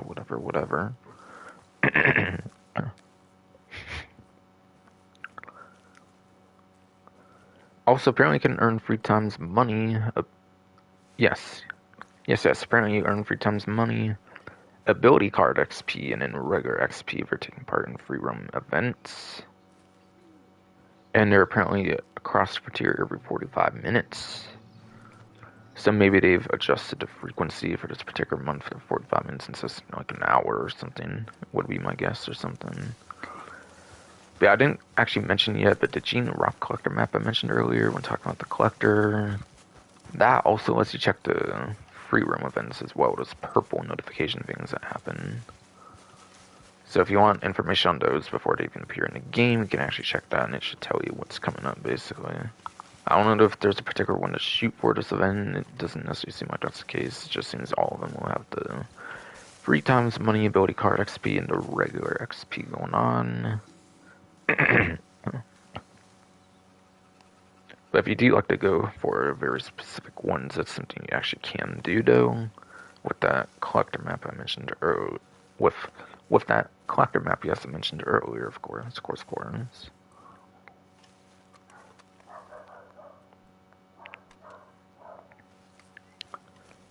Alright, so going into the other weekly rewards, that was not the win in the featured series to receive a reward for 3 gold bars, which again is December 2nd, December 8th for that one. December 9th to December 15th, you want to hunt a legendary animal to receive a reward for the the Blue Water Marsh treasure map. But yes. Kind of got tongue twisted, so I'll say again, December 9th, week 2, December 9th, December 15th. Hunt a legendary animal to receive a reward for the Blue Water Marsh treasure map. But yeah, treasure map is something nice. Week 3 is December 16th, December 22nd, and that's complete 3 role challenges to receive a reward for a free ability card.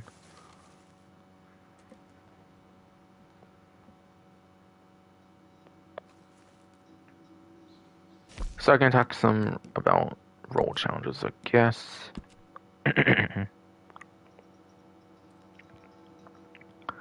So Bounty Hunter, right now I have 2 bounties brought in from Lemoyne posters. That's any bounty poster in the territory of Lemoyne.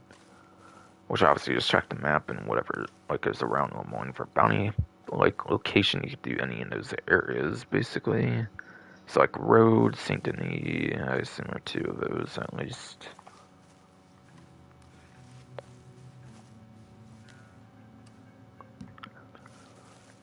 Zero of 1 bounty hunt completed with 5 minutes or more left. So that one sounds like a speed run one. So if you are quick with missions, this is a good one. If you're slow on missions, then probably not a good one. And 0 out of 3 bounty targets hogtied with a reinforced lasso. It's definitely an easy one. That one's pretty much the easiest one on there. And that doesn't require like a very specific location or something. But yeah, honestly too, those are definitely pretty easy. So you want easy ones like that, basically, for the most part, if you're trying to go for bounty hunter. I feel like you get a good amount of time for bounty missions too, so I feel like this one's not too bad. Unless you're like super solo at the mission or something. Which, yeah, if you're doing multiple targets solo, maybe it would happen, not sure, but yeah. Again, maybe just hope for a better one or something at some point. Yeah, trader. You have 0 of 2 goods sold to a local buyer. That doesn't mean like 2 separate missions, does it? I'm not really sure. Like 0 of 2 goods. You can hold like what, up to 100 or something. Like 2 goods is nothing if it's a quantity or something now. So I'm not really sure if it's talking separate sales or not. I think it is talking two separate instances of selling goods to buyers. I do believe that's actually what it is. Now that I'm thinking more of it, though.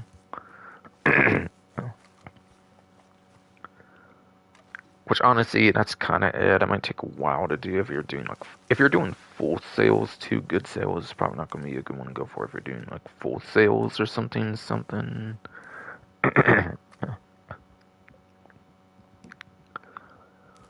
After that, you have 0-7 medium animal carcasses donated crypts, and then 0-10 small animal carcasses donated crypts.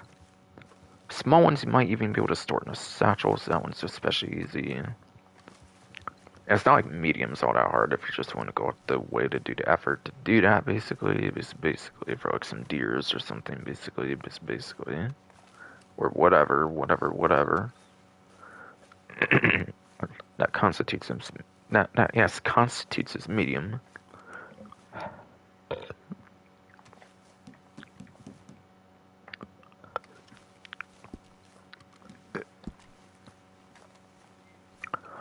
But collector is pretty much easy, I feel, for the most part, no matter what. 0-1 antique alcohol drunk, so you can't like sell that collectible. You have to drink it instead, I guess, and consume it, I suppose. For sure, that's definitely what that is. 0-5 birdings, 0.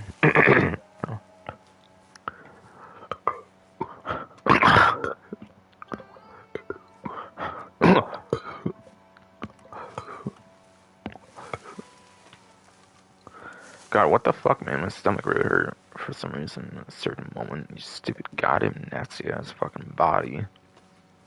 Fucking ass, throat, stomach hernia shit. What you doing anymore? Like, God, bro. Just because I resisted you for a little bit or something. Something.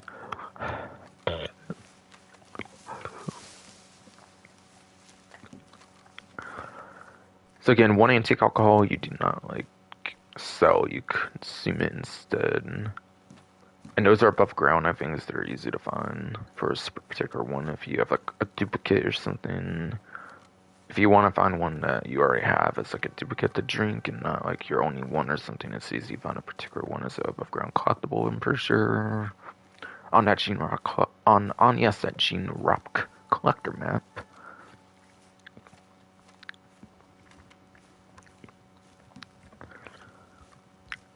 0-5 bird eggs found. 0-5, yes, bird eggs found again. I think I mentioned earlier, sorry, I already said it's above ground collectibles, so you can find very particular ones you need for your like full set if you need to, and you need 5 of them, which is a good excuse to go for certain ones. I think certain ones also give you multiples at a time, so some might make it quicker and easier to do than others. And then 0-3 family heirlooms found. That also might be above ground. It's not last jewelry, it seems. I don't know. I feel like some of these are like kind of more like underground though, or sometimes I don't know if some of that has partial randomization or what. As far as I've heard, only the last jewelry has partial randomization, and then it's not fully underground, and it's not yet fully underground. So all these ones are definitely pretty easy. Collector as a whole, I feel like EG is pretty easy ones. But just want to go on to Gene Rock collector map. It makes a lot of these look real easy to shoot for. Quite frankly, I find fine. So collector would be easy one, just knock out free for that thing. For the week free, whatever I'm talking about right now. Moonshiner. 0-1 completed special moonshine recipe, apparently. So yeah, that would probably just require buying specific ingredients for like whatever certain one. 0-2 crafted toxic moonshine, which I believe is a weapon, so you basically just craft that twice.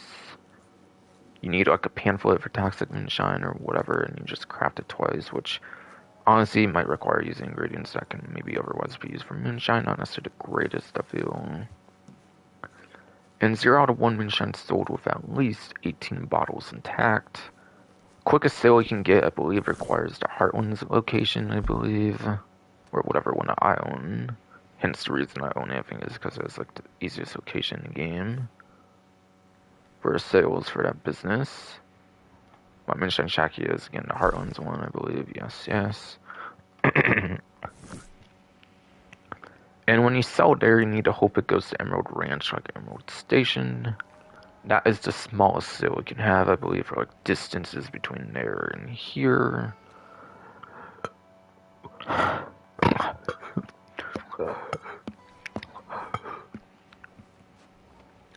Shitty goddamn fucking ass body, throat, stomach, hernia. Come on, come on, come on. But yes.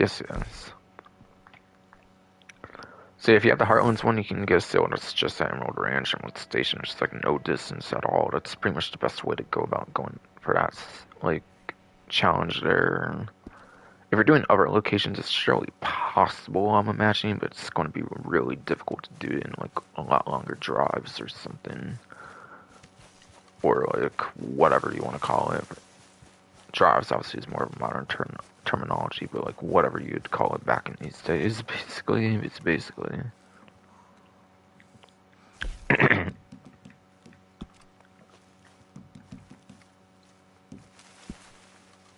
It seems like I notched this one already, which is probably don't kill, like, animals for 24 in-game hours, which is easy for me because I stream, obviously, but yeah. Yes, so I got 0.10 gold from that, so... That's an easy one if you stream or do something where you're not, like, actively moving about in the world a lot at all.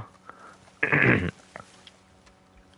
could probably even do, like, showdown modes. Showdown modes probably have, like, animals disabled, and that would probably be an easy way to do that, assuming it counts during stuff of that, and isn't just counting purely in free mode or something, of course. For the natural side... 0 out of 1 legendary animals photographed again. I talked about the legendary animals side missions, since obviously there's natural stuff going on right now, so the side missions for legendary animals are definitely the way to go there. Then 0 out of 2 sedate animals revived, apparently. Yeah, Animal Reviver I find only too useful like when you need to rank up for that extra little bit of like ranking up. Honestly, after you rank up, if everyone just not deal with Harriet for some time or something, it's not that big of a deal to revive Sid. It is usually, yes, not that big of a deal to revive Sid animals. Like once you hit rank yes, you hit rank 20. There's not too much purpose of doing that, I find, anymore, aside for just a little daily challenge. So it's not that good. It's not really that great of one, I find, if you just want to save on animal revivers and don't care to use them. Like, you could easily just ignore that one if you want to just wait for another one, like another good one or something. So yeah, once you get roll XP, like maxed out for the roll, it kind of doesn't do too much for you, so that's for just using up your consumable and not getting here get mad, basically, which isn't really the biggest deal if you want to just ignore for some time. Yeah, rest just challenge goals and streak. Okay, so I covered everything, obviously, for rolls for like all the 5 to 6 of them ish, kind of.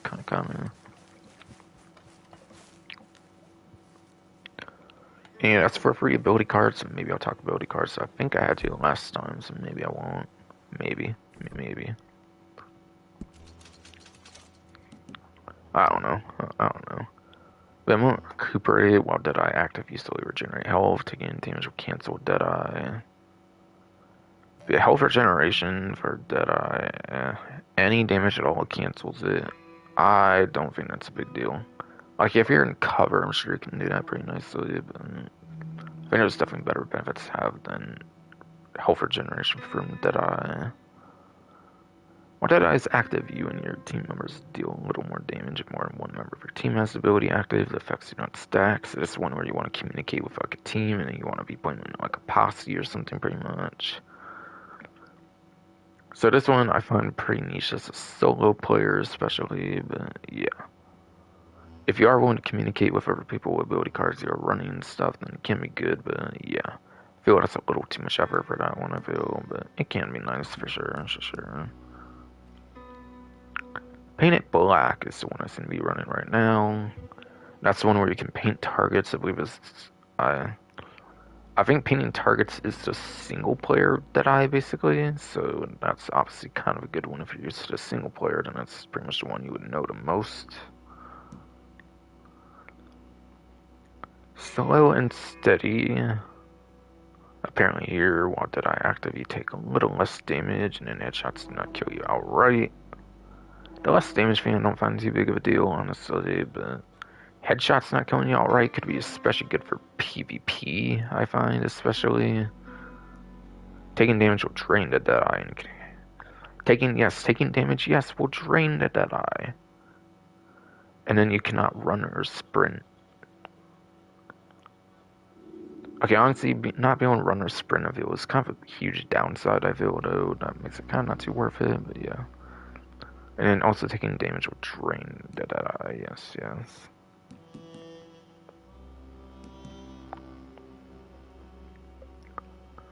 So that is kind of a huge downside, not be able to run and sprint while it's active or whatever. Unless it's like that when you don't use Deadeye as well for some reason. I assume it's only when you use it.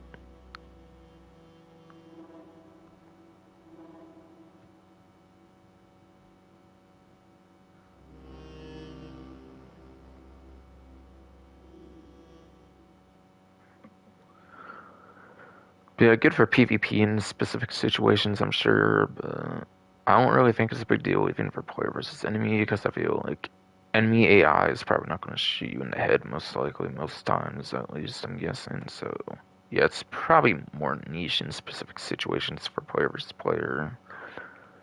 Depends on application, I suppose. So I don't really find that to be all that worth it too much for the most part. In general, though, okay, quite an inspiration one here. While Deadeye is active, you and your allies slowly regenerate health. If more than one member of your team has the ability active, the effects do not stack.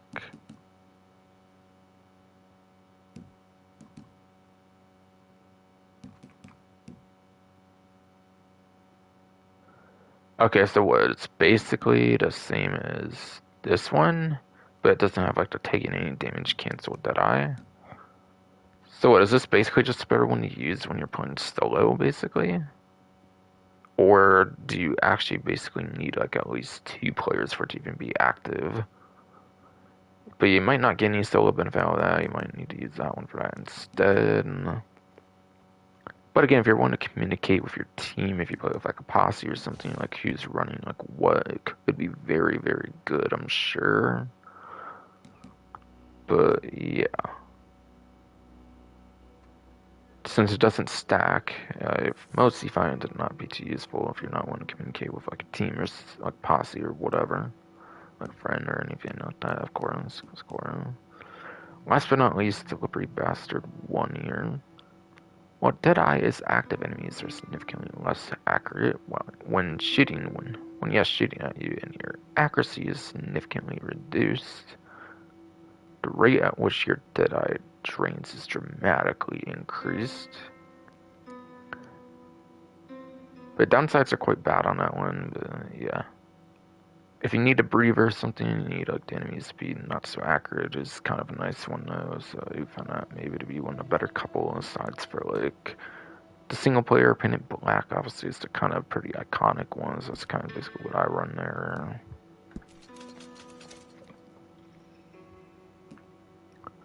Combat abilities, Gunslinger's Choice, 1. While dual wielding with ranged weapons, you deal a little more damage and are a little more accurate. But you have to dual wield, and more damage can be nice, but a little more accurate I find to be a little pointless since you're limited to like close and mid range pretty much anyways of any of the dual wield weapons, I feel. I don't think any of those have like scopes and all that kind of stuff really pretty much. Like you have the sawed-off shotguns obviously, I think it's the one sawed-off shotgun. Like pistols, revolvers. I don't believe those even do anything aside for like close mid range pretty much, so like is the accuracy even that helpful for that? I'm not really too sure there. And plus you have to play in a very particular way as well, which I'm not the biggest on per se. Not too big on that one then, and then Horseman 1 is you deal a little more damage while on horseback. I had at one point, so maybe for some reason if I was good, but I don't actually think it's that good. And most of the times on combat, you'll probably be on foot rather than on horseback, so I don't really think it has that much application to it personally, so I'd probably skip that one. I'd yes, probably skip that one, of course, so sure. Or I do have them all, it's just that one I actually have experience for, so unless I actually used it at some point on my cover ones.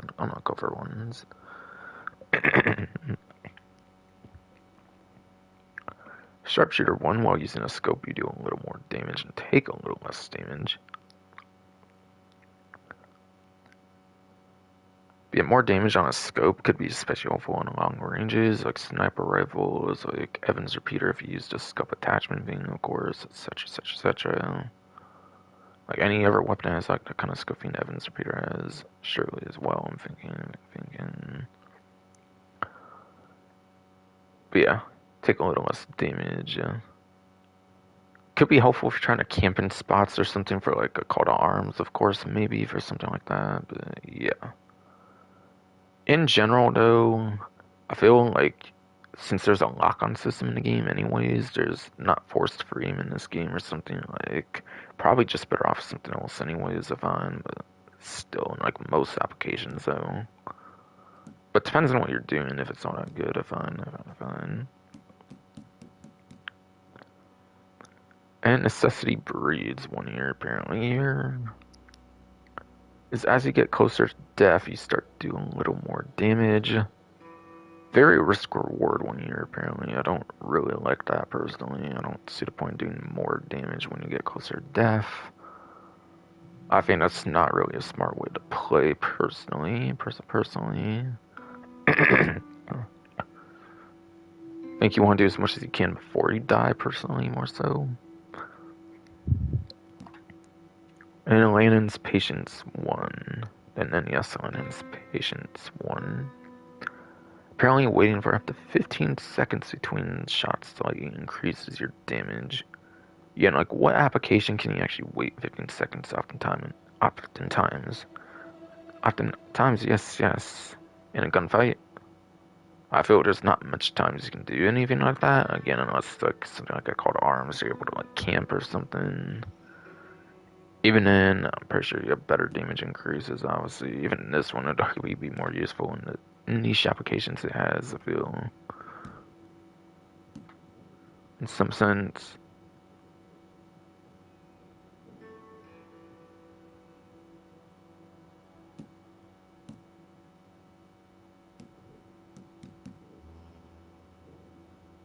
See, I'm not really a big fan of Lantern's Patience one. I don't think it's all that realistic to expect to get great use out of that one.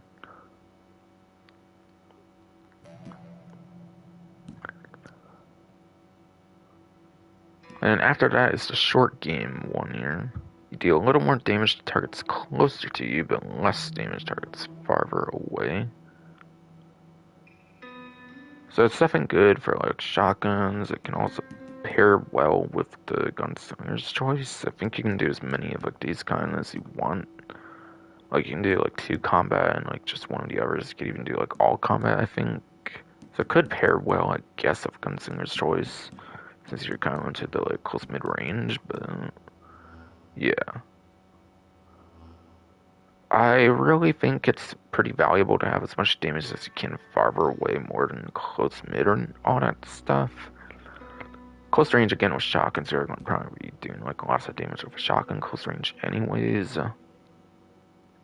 Shotguns, depending on what shotgun you're using, might even be kind of usable at a mid range as well. I think it's too much of a downside to be like sacrificing your far away, like far range, like damage personally. Though I think that's a huge deal for the downside on that one. So I don't really like that one personally, though.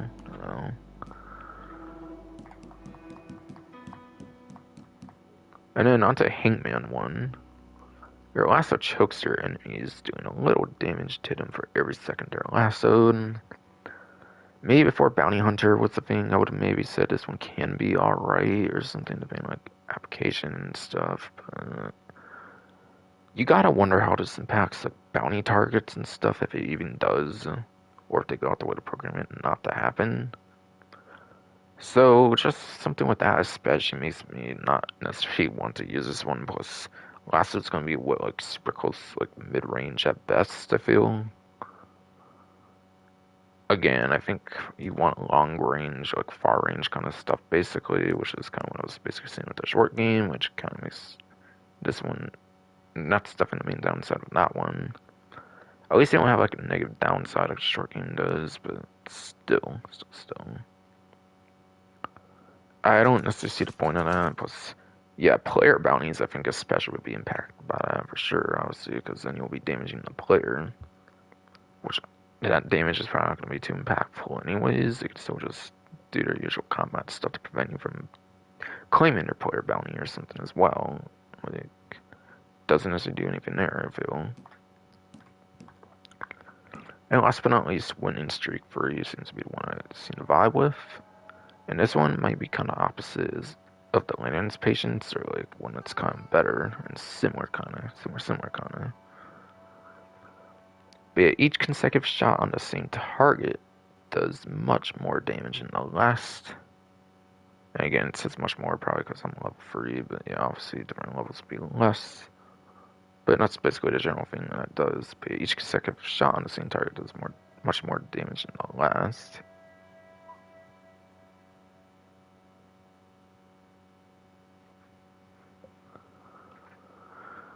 And then damage bonus ends if the target is not shot for 10 seconds. So yeah, one wants you waiting like 15 seconds. This one wants you to like shoot the same target within 10 seconds.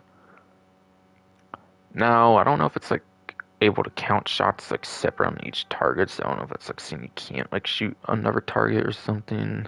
To me, it seems you might be able to shoot other targets. It just means you have to shoot the same target within those 10 seconds. Even if you shoot like other targets in between, I could be wrong though. That's kind of what it sounds like to me, but yeah. I think all around that bonus is pretty good. You'll probably be done with a target anyways if you're not trying to shoot them within those 10 seconds anyways. Assuming you killed them, of course, but most cases, like, you probably aren't keeping like a target that's kind of close to you, and presumably there's something or that you can reliably damage like all that long, and you'll mostly be aiming for headshots anyways. But when you don't get headshots, this is a good thing to have. When you don't get headshots, though, of course. So I do really like that combat ability the best for sure,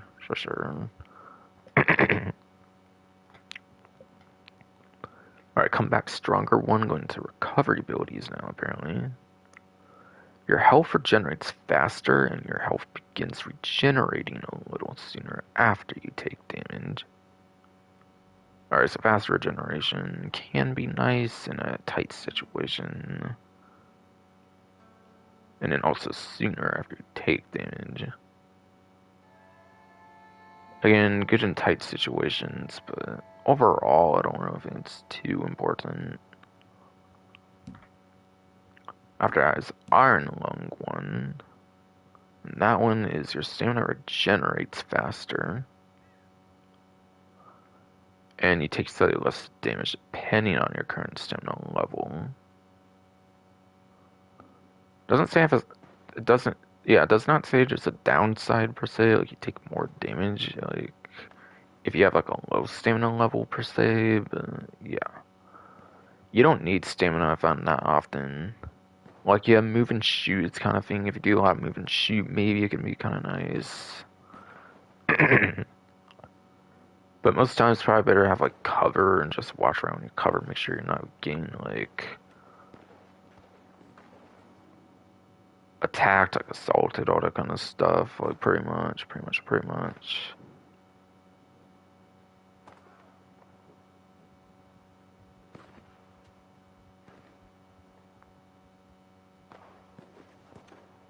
Yeah, the damage thing is definitely nice, especially if you're in cover though. I feel.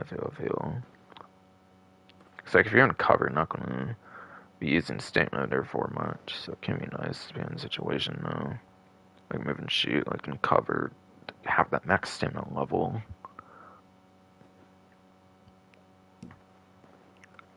And after that is kicking the butt one. which is whenever you take damage, a small portion of it is added to your Deadeye. Can be good, especially if you want like a lot of Deadeye, but personally I feel you have enough good ways to get Deadeye through like consumables in your satchel, headshots, all that kind of stuff, really. So it's all kind of if you want to build a lot into your Deadeye or not, for some reason, with your non-Deadeye cards.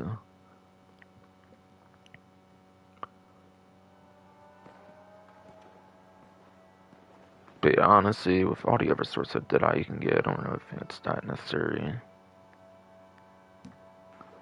Alright, and then live for the fight one is you regenerate Deadeye very slowly over time. A time regeneration, I think. Honestly, a time regeneration, especially in a cover situation, would probably be better. And not having it earning for like headshots and like actual combat, like risk reward situations can be good. Yeah, this one obviously requires you to have that kind of risk situation in comparison. Yeah, this one's definitely an upgrade, I would say, over the previous one. Oftentimes, I feel, especially in a cover situation. Alright, and then ride like the wind. One here, apparently. Whenever you take or deal damage while mounted, a small portion of it is added to your horse's health and stamina. Again, like I kind of said earlier, it's probably not going to be on horseback that often in combat anyways. I don't really find this to be all that good. So yeah, I found this one to be pretty meh. This seems to be the one I mostly like since it has a check mark and is level 3 and stuff. Which is sprinting uses less stamina and you deal much more damage depending on your current stamina level. This one is stamina regenerates faster and then less damage depending on the level. Okay, this one's boosting damage instead of reducing damage.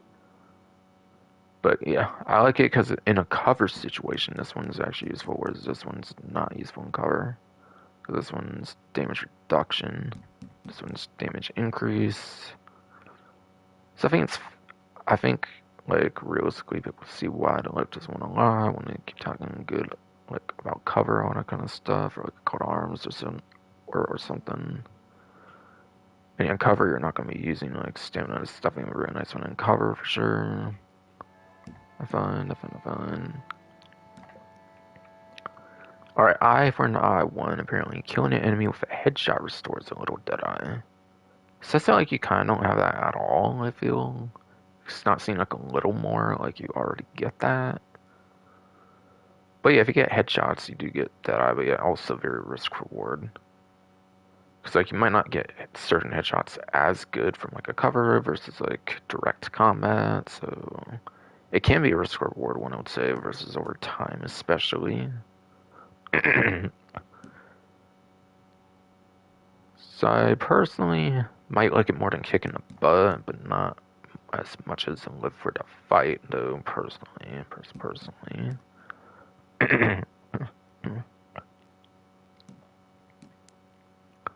After that, then is the gift of focus one, which is items and abilities which restore Deadeye have their effects slightly improved.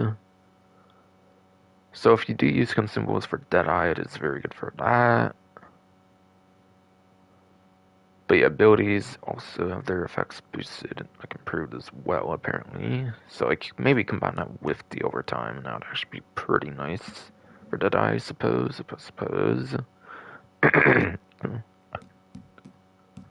I could see that one, depending on like application, be pretty good if you're willing to run 2 of the recovery abilities for Deadeye. Or using consumables, which I don't really do, but yeah. I could see good use for that in certain situations. Strange Medicine 1.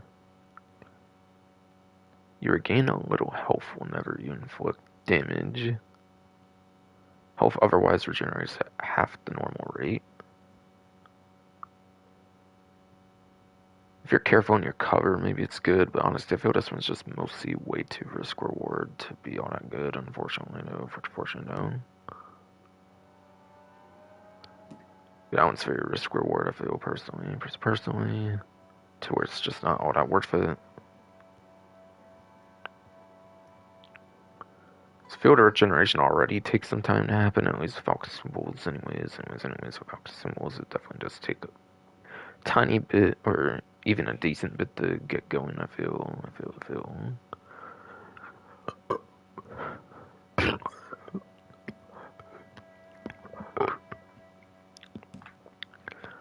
And then, last but not least, for recovery abilities, it's Cold-Blooded one here, which is after killing an enemy, you will regain a little health over the next 3 seconds.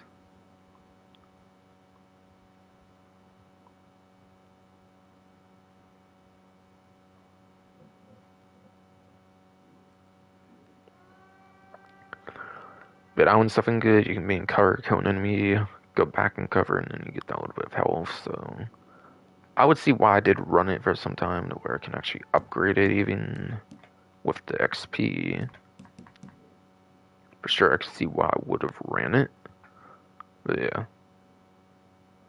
Definitely can be one to consider, I think, for sure. But I think this one maybe would just be better, I feel, over boosting the damage output, of course. Of course.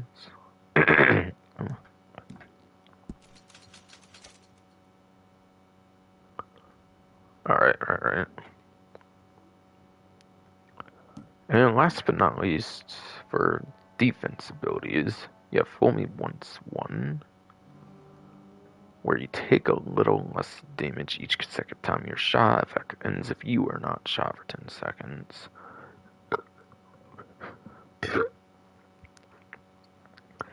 So it seems very similar to my favorite combat ability, to be condition free.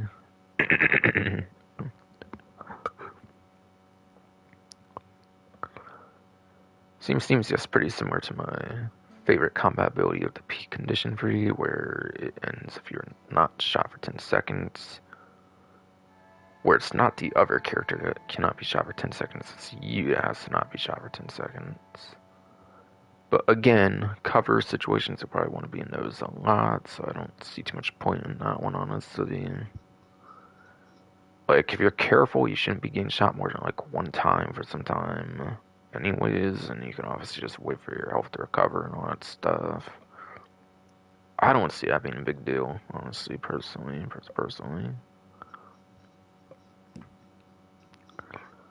Then, next one here is Friends for Life 1, which is while mounted, you and your horse take a little less damage. Again, same point I mentioned earlier, I don't think you'll be on horseback oftentimes for combat, so I don't really see that one being too useful personally.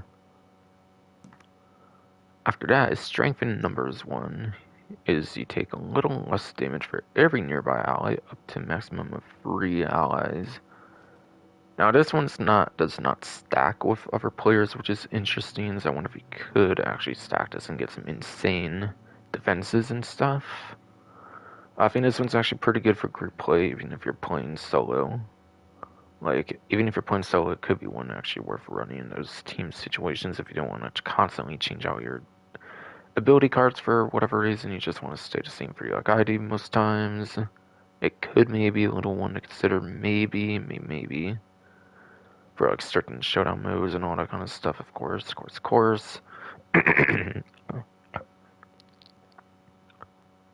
It's definitely a good safe team choice where it's not going to be invalidated if like another player has it, basically.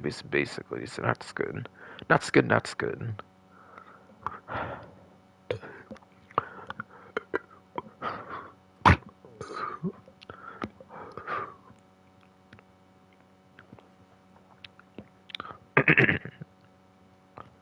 Oh my god, stupid ass fuck ass body. Throat, stomach, hernia, fuck you. Come on. Fuck.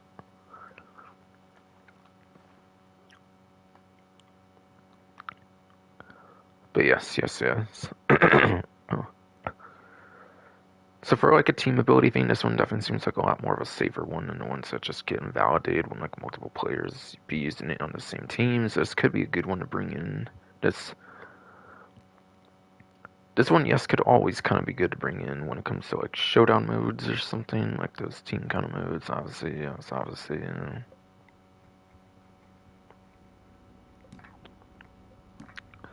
It seems the one that I'm running for like my level 3 here is Hunker Down Free.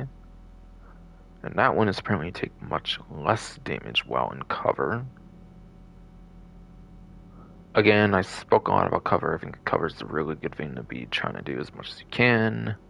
So obviously you want to be taking as little damage as possible in those situations where you will get shot in your cover. This definitely helps you play super safe even better.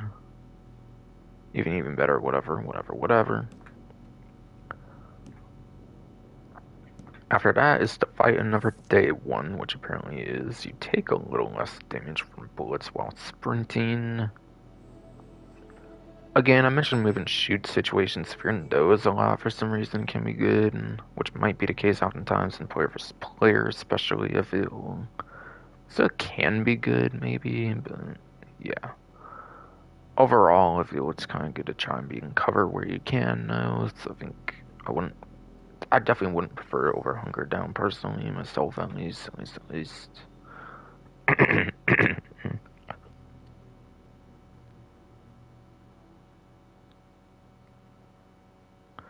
After that, to finish top row, this final section here for the defense abilities, you have the Unblinking Eye one, which is your Dead Eye and Eagle Eye drain a little slower.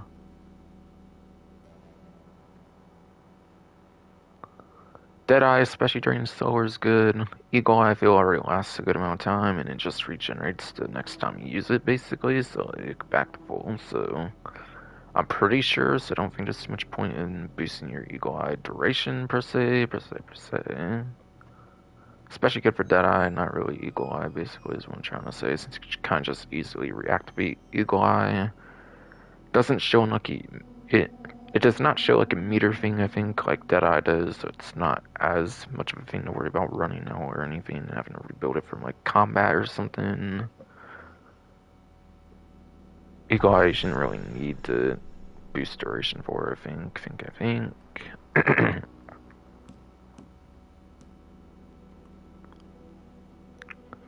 Then take the pain away one, apparently. Starting this final row and final section here, but take the pain away one. Whenever you revive someone, you both take a little less damage for the next 8 seconds. Good in like showdown modes, that kind of stuff, apparently. Albeit, how often are you likely to be reviving someone? I don't really think it's worth dedicating a whole ability card for that, quite frankly. I think it's definitely not really. Probably going to be one of the worst ability cards I'm talking about here for any of the categories, honestly. I feel.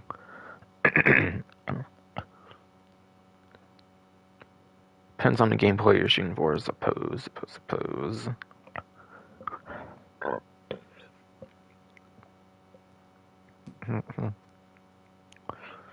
And then going into the penultimate defense ability, penultimate build card altogether here with a single purpose one. You apparently take a little less damage from bullets while unarmed or using a melee weapon. Bruh. This might just be the worst one here, because, like, what much are you going to be using when unarmed or using a melee weapon? What much are you going to be able to do while you're unarmed or using a melee weapon? Like, oftentimes, what's that fancy word I was using again? God damn it. Like, what much are you going to be able to really do in, like, combat while you're unarmed or melee weapon, pretty much, honestly, though. Doesn't mention, like, throwables or anything, like, throwing, like, like a tomahawk or something. Doesn't mention if those count, since those are in the throwable category, technically. So while it's a melee weapon you throw, it's kind of in the throwable section, so does it really count? If it could count for like a tomahawk or something, it could maybe be a little interesting, but this one seems like pretty much the worst one of any of these ability cards, quite frankly, I feel. Alright, and last but not least, though, going into the final of these different ability cards for the final defense ability final, yes, so the defense ability is final of like all these different ability card things. You have Never Without 1/1, which is your hat will block one headshot and then fall off. While not wearing a hat, you take more damage. I do like it for blocking headshot for sure. There was also that one like what that I thing where headshots do not like kill you outright or something, if I remember right. Could maybe stack well with that, maybe, but yeah. Can be good in player versus player, especially if somebody's good at like headshots or something, like against you or whatever. But yeah, having to manage a hat on your character at all times and not be having a damage increase on your own character is kind of a major downside though, so definitely does have its good applications and uses and all that stuff. Definitely does have very amazing applications. But yeah, I don't really think that huge negative makes it overall not great, which is why I'm running Hunker Down instead, it seems. Alright, so I think that does that. Again, as a reminder, it's been a while. That was for week 3, like weekly rewards, December 16th, December 22nd, which is complete free role challenges to receive a reward for a free ability card. After that, for week 4 is December 23rd to December 29th, apparently. Again, week 4 is, yeah, December 23rd, December 29th is complete free daily challenges to receive a reward for the Camulet Ravine treasure map.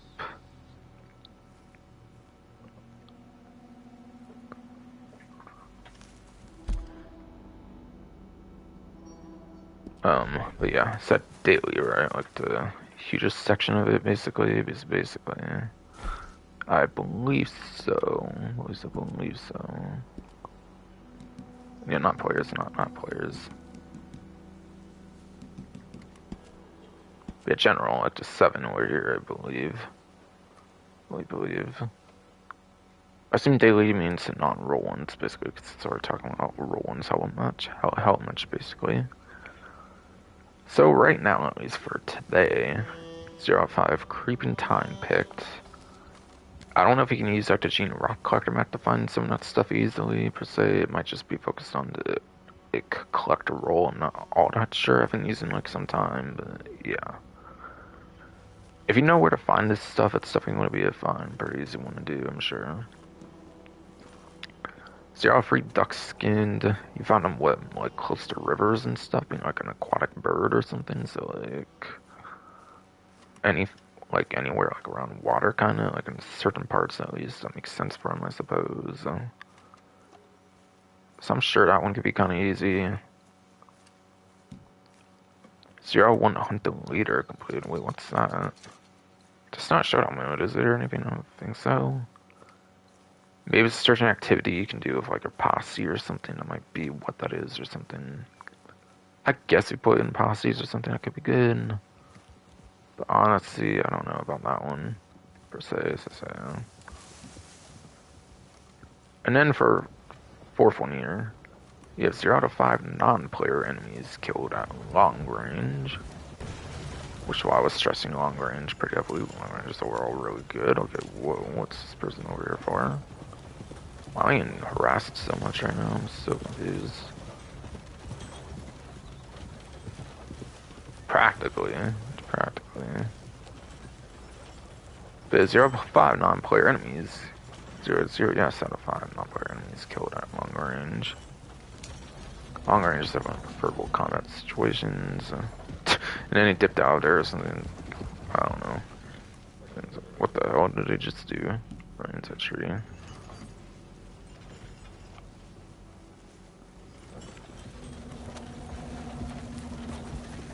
0-5 non-player enemies go down. Long range, yeah, I talked about that, obviously. And then after that, don't even know if that person's still here, if they finally left for good. Or that one person. Could even be the same person. Oh, wow, okay, motherfucker. Jeez, what the hell is people's problems today, bro? Like, what the fuck? Weirdo. What a fucking weirdo, dude. just gonna cover and get some health then. It might take him another time or two now, and God, that was so distracting. Why do I keep getting distracted by other players being a bunch of annoyances lately? I fucking swear, man. I swear, man.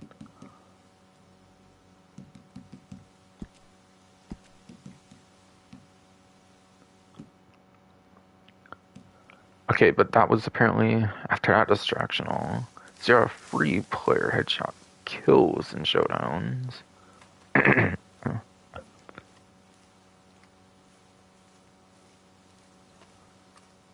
But yeah, again, if you're really good at headshots, whatever, because maybe kind of same for one of his ability cards, that would be easy to do. But if not, then kind of meh one. We only need 3 of them anyway, so 0-1 visit. Possess Rock on Spinner's body for stomach hernia. Fuck you, fuck you. Come on. Yes, 0-1 visit shop in Blackwater. You just go there for shop. And then 0-1 visit 0-0. Yes, out of 1 visited the peak of Mount Hogan, or not Hogan, not Hogan, but Mount Hagen. Mount Hagen. Yes. Stupid ass goddamn body, fucking twisty ass throat, shitty stomach hernia shit. Come on. Fuck you.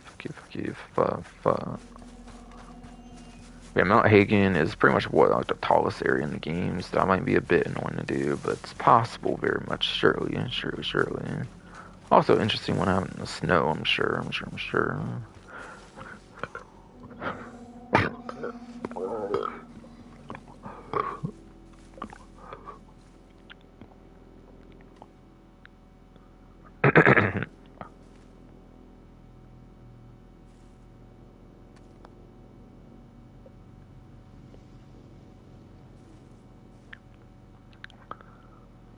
Alright, and last but not least is week 5 for those weekly rewards. Which apparently will be December 30th to January 5th, which yes, apparently yes, December 30th, January 5th. Is complete Crips Daily Stew challenge to receive an offer for 50% off an established or distinguished naturalist role item.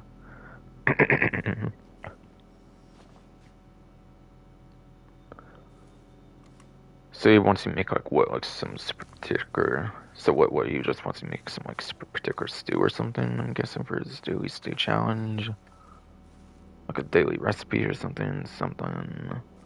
That's an interesting one. I don't feel they make you do that oftentimes. Maybe that's for like a roll challenge or something. Yes, yeah.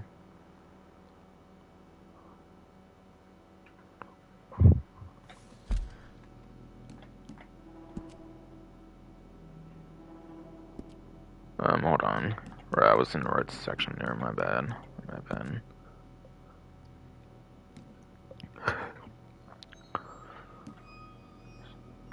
Shitty fuck ass body with my throat. Stomach hernia shit. Come on. Fuck you. Fuck.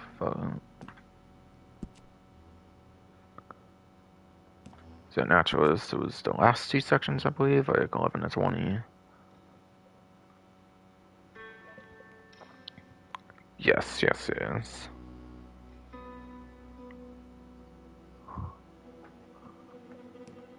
But yeah, legendary animal pheromones pamphlet. It's supposed to be something that reduce, or no, not reduce, not reduce. Something like blending. Thinking blending there. I think. It's supposed to increase your detection of legendary animals. Surely, alright. Pretty sure. For free mode.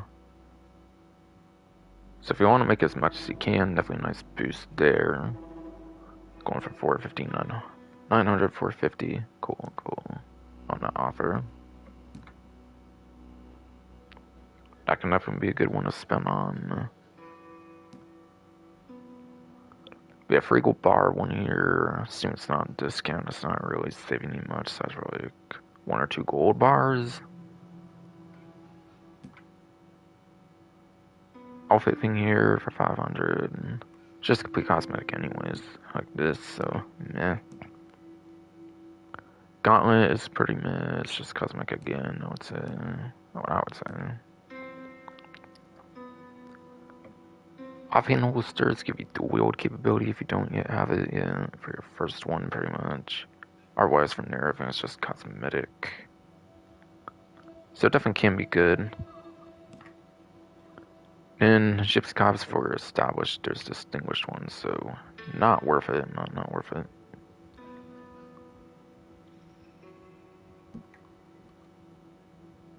Alright, and distinguished here. 12 gold for the Hemiston outfit. It is definitely a sizable gold increase. You could definitely I mean definitely like a sizable gold decrease there.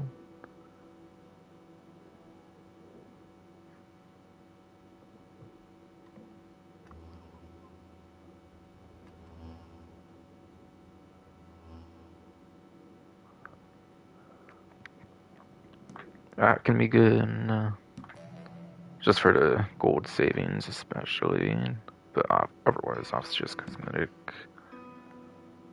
Emote and cash, they're not really a good saving, honestly, probably. Gypsy cobs, getting those on a better pricing of any good. For the distinguished ones in particular, again, I wouldn't do established, just stick to distinguished for the best stats. Since they're unlocked already, you naturally get the best stats for that you can on those. For Splash Bay and the Splashed P-Balled codes, whatever. P-Balled, whatever. And 10 gold for Underhill Charms can also be a nice gold savings. Just like the outfit there, so that can be good. Only one if it was all that bad, honestly, just because 2 of them are gold, quite frankly, for cosmetics. Cosmetics. So, yeah. Interesting stuff you can get for the week 5 offer for sure. Again, that was December 30th, January 5th. Complete Crypt Stew challenge to receive an offer for 50% off an established or distinguished natural scroll item. I think from there it looks like it's pretty much just going to be discount stuff. Weekly challenge, not weekly challenge, but the weekly collection or whatever. Weekly collection. I mean.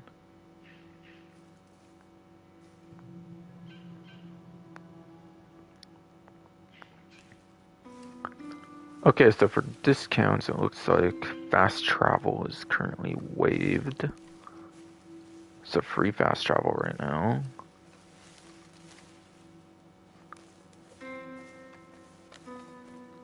There's also free sedative ammo as well.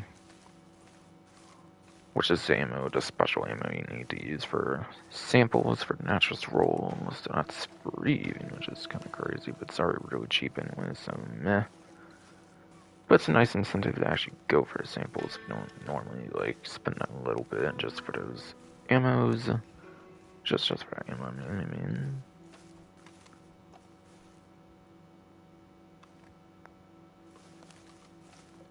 Alright, sample kits are 10 gold bars. So I don't know if you can get down to like 5 gold with that one other like offer thing. I don't know if you could stack that with that or not. But you're already getting that 40% off. I don't know if you can get down to like 80% with that one offer. But yeah, natural roll again. I would say it's like an average roll pretty much. I think the 2 most expensive ones are like average pretty much on average. Especially this event, if your opponent play a lot of this event for like samples, it's definitely especially gonna be good. But it's very much obviously gonna be better rolls, at least for Bounty Hunter and Collector, especially are the best 2 though. But aside from those, it can be a nice roll to invest in for sure. Again, there is kind of a stamping like a collector set sale. If you like get a whole set, you might be able to get a huge amount of profit from that as well. If you know where everything is, it's especially easy for farmland, which is why that one got nerfed at one point, I believe, for the amount you get. But that amount should probably be triple right now, maybe. Or I shouldn't say probably again, because the whole set and free times might be more for like your general sales of samples, not like a collection, like a stamp collection. Okay, novice and promising naturals items are actually on the half off discount. Straight up without an offer, apparently, so I gotta go over those then. Doing a little reverse order, but that's fine. That's fine, that's fine. Foxmore saddle all depends on the stats. These do, I believe, increase stats for different saddles, so it all depends on that all, like what you want from a saddle.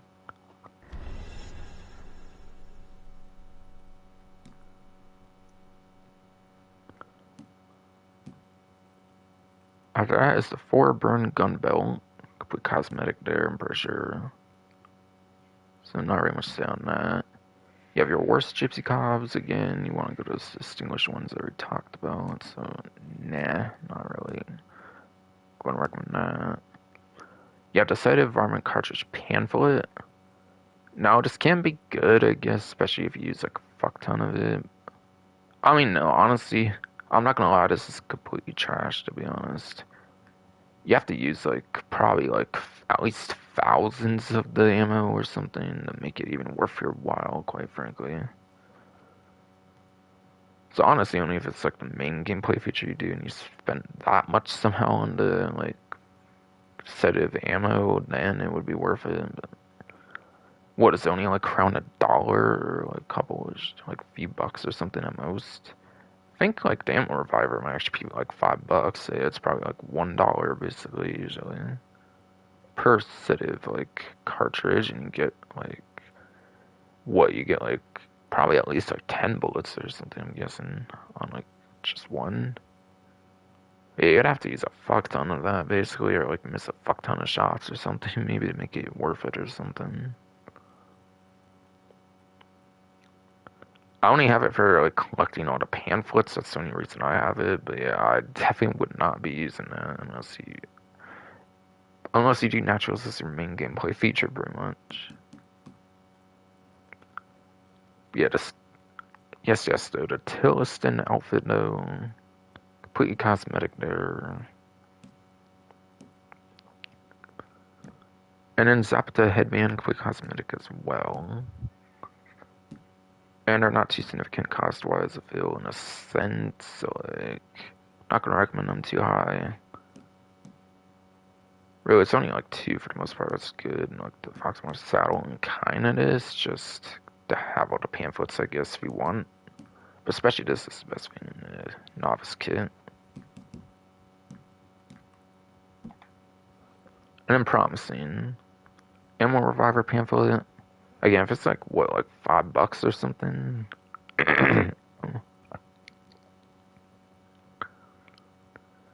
Like really, just like 550. So what you have to use like 100, like 10 or something to even get your money's value like worth out of it.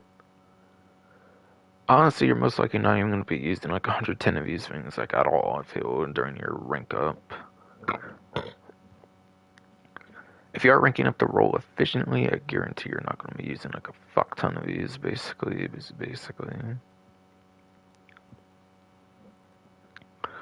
Because you should be focused on more other methods instead if you're actually trying to rank up the role, pretty much. I feel you only get like 20 to like 30-ish roll XP for like one reviver, I feel. If I remember right, which is not really all that much.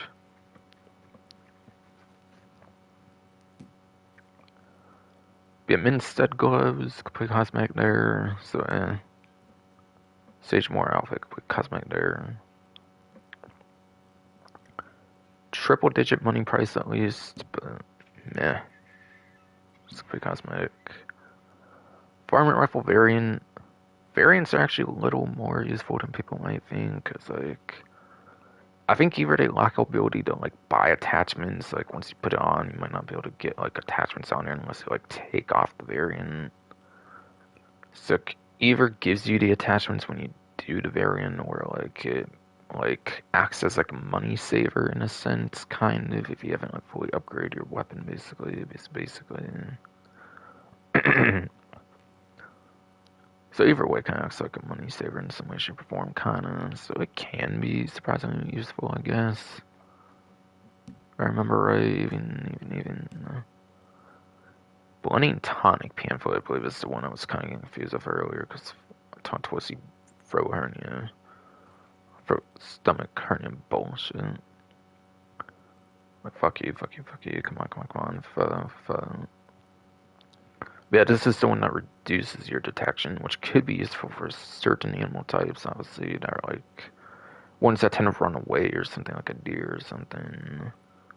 Maybe a deer stuff I'm pretty easy even without something like a blending tonic.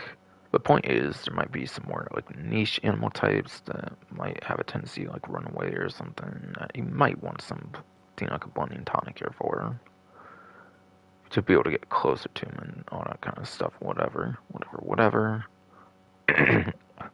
For completing like your animal field guide or something. So they can be useful, and they might cost a good amount to where you might be able to actually get some nice use out of the blending tonic pamphlet. But yes. And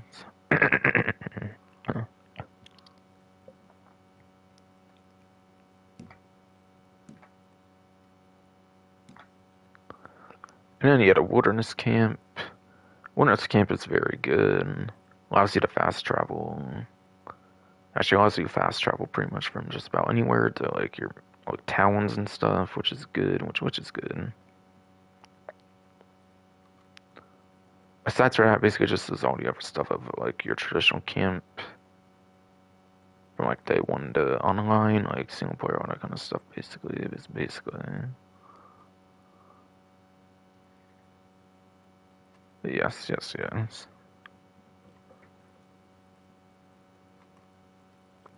But yeah, I think they ever gave it out during like a certain Outlaw Pass, like Quick Draw Club. And I think eventually, if you missed the like Outlaw Pass, Quick Draw Club, they'll let you like sort of buy the pamphlet to fast travel if you don't have it for some reason. So you do need that to make it the most useful, but yeah, it is worth it. And then you had a black-tailed buckle, to be 3 gold instead of like 6. Okay. So that's basically saving $75 on that, so that's kind of nice. And obviously that means spending less of more premium currency in the game, which is obviously good. So yeah. I'd say here's basically all the checkmarked ones that are the most worth it, obviously, for sure. And Reviver is not necessarily all that necessary, honestly. You can maybe skip that one even with me having it checkmarked. But still. Still.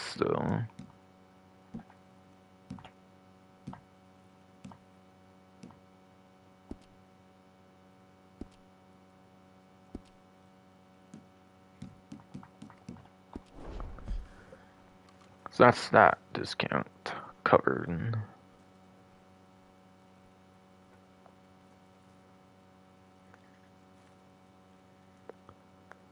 Oh, looks like trinkets are also half off. Okay.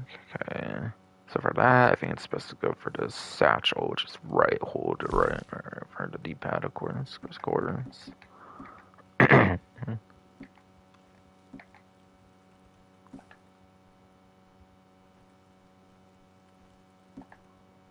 Okay, which one is it again? Kit. Yeah, I think it's a kit for sure.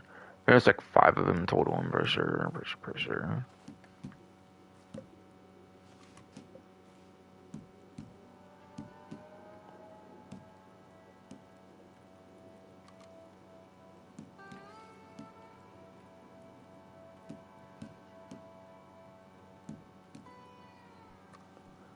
Okay, I believe this is the first one here that I have in my inventory for the kits section here, which is because yeah, I have all 5 of them or whatever, which is Javelina Tusk Trinket, whatever,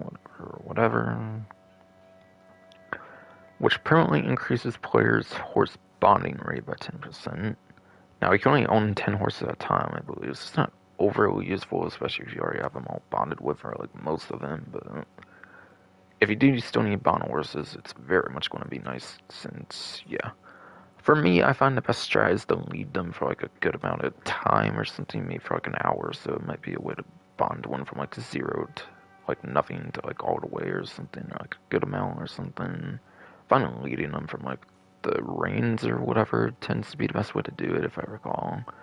That's the best way I found. I don't know if it actually is or not, but yeah. Especially if you're not willing to spend like consumables on a horse and stuff, then yeah, I think that's probably pretty much the best way to do it. So not having to do that as long and stuff would definitely be good, of course. After that is going to be the ram horn trinket. After that, yes, the ram horn trinket, which means picking creeping thyme or oregano in the wild menu yields 2 times more herbs. Which I wonder with that if you would only have to do that one challenge like 3 times, because I think there was one where you had to pick it 5 times in daily or whatever, if I remember talking about it at the top of that earlier. So having that might make it only where you have to actually do it 3 times. It's kind of.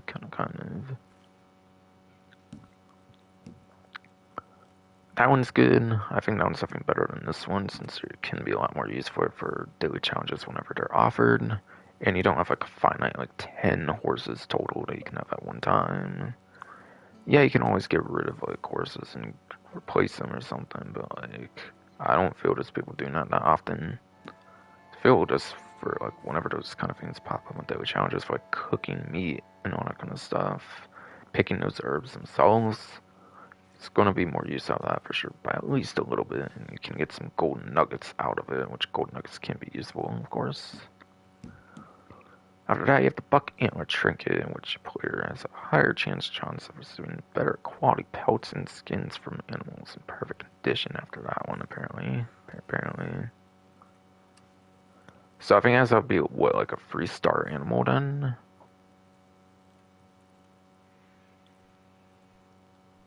So you basically get higher chance of receiving the better stuff on this 3-star perfect condition animals, I believe. Good for stuff like trader and stuff, I'm guessing. And overall, we're just selling the butcher if you want to be doing that instead for whatever reason. Probably one of the more useful ones, honestly, but that one's probably one of the more useful to 5. For sure, I would say.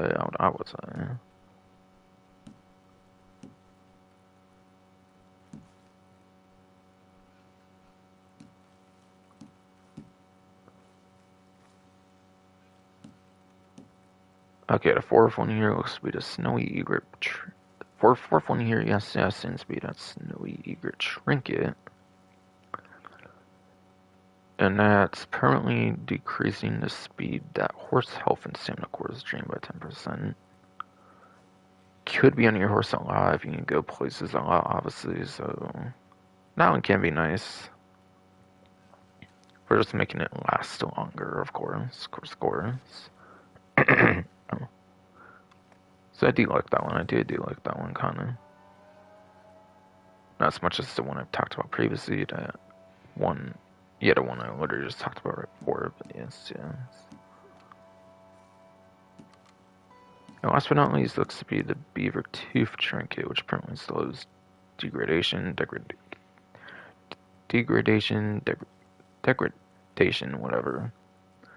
whatever, for all weapons by 10%.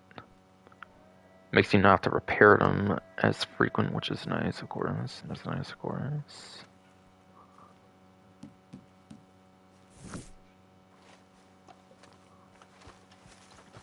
So yeah, definitely some nice ones there, but not as big of a deal as you would maybe think they would be, I feel, though. So you need the materials to craft those, but after you have that and all that, like, purchasing them is like half off, basically.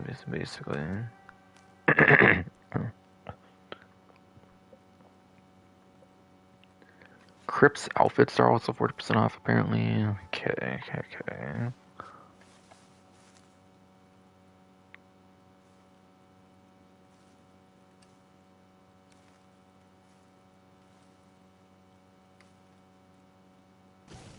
Which is just cosmetic stuff, I believe, for that character, of course, to be wearing, of course.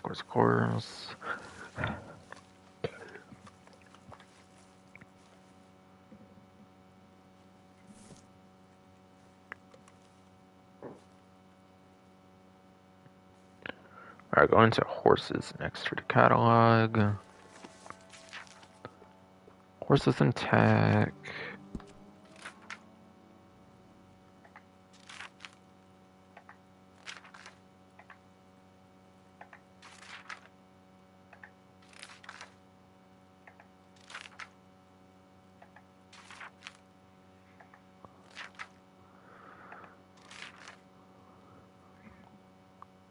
Yeah, Mustangs are actually some of the best horses in the game, if I recall, especially ones they add in especially I think the ones they add in Bounty Hunter expansion, I think are actually some of the best stat-wise and stuff, if I recall, for the cores, if I recall, in particular, which is good. Which is good.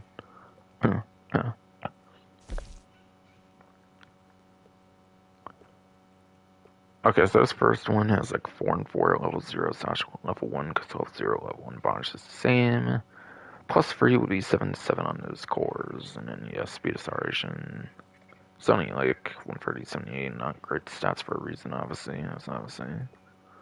This gold bar 1 just ups the 1, so like 5 would go up to 8, obviously, then. And then, what the level 2, 3, 4. Slight boost, of course, in the speed acceleration, and yeah, they all have standing 9 so far. 14 gold, 8 gold, 6 gold decrease is $150 off, basically, so that's nice. That's nice.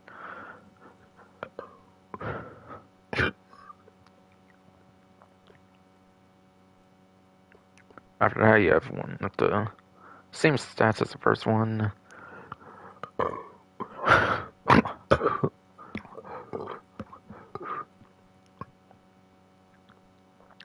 Fuck ass body, bro. Come on. Fuck you. Come on. Fuck.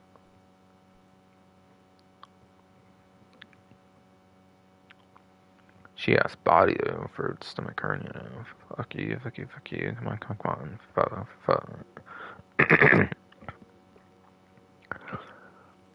But yeah, Wild Bay apparently has the same stats as the Groudon. Okay. Even though it's listed after the gold one, interestingly.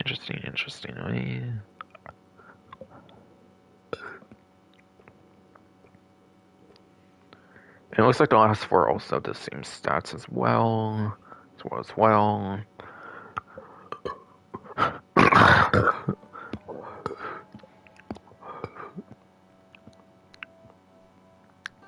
Fucking shitty ass body, throat, stomach hernia. Fuck you. Come on. Fuck.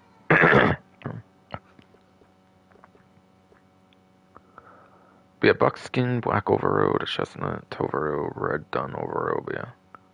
Groudon and Wild Bay are the worst. Tiger striped bay is a little bit of a special gold one there. It's like it's a little tad better than the worst too. But yeah, looks like all these might have been added in Bounty Hunter expansion with buckskin, black overroad, chestnut Tovero, red dun overroad. I assume they were maybe all at that point since they all have the best stats at 7-7 on the cores. on the core, like the ring part, on the ring part of the cores at least. So those maxed out at 10 and 10 at the level 4 bondage, since obviously you get plus 3 again for level 2, 3, 4. And you get a nice increase, very nice increase on those speed acceleration, especially the speed. Perhaps. Syrian is still as well. 500, 300 bucks on the 40% off discount. Apparently, yes, 40% off discount. 20 gold 12 minus 8. It's like $200 off basically for the gold conversion, I guess.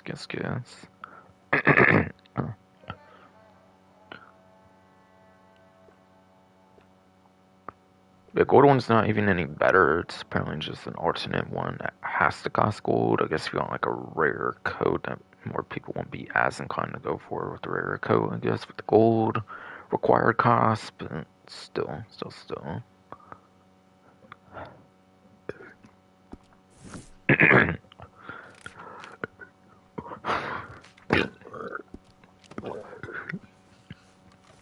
Yes, I do believe I use this. I do believe I actually use one of those actively in every single stream I use. I've gone over here, I guess. But yeah, my named Saber Turbo over here is one of those Mustangs, I believe. So that is kind of what I use in every single stream I do, actually, for this game. So yeah, that is one of those, I believe. Well, and if not, I literally just explained like why it's like so good. So there. There. So yeah, I think there was one after that too. So I'll have to go back to where I was. I just want to bring it up. Basically, it was basically.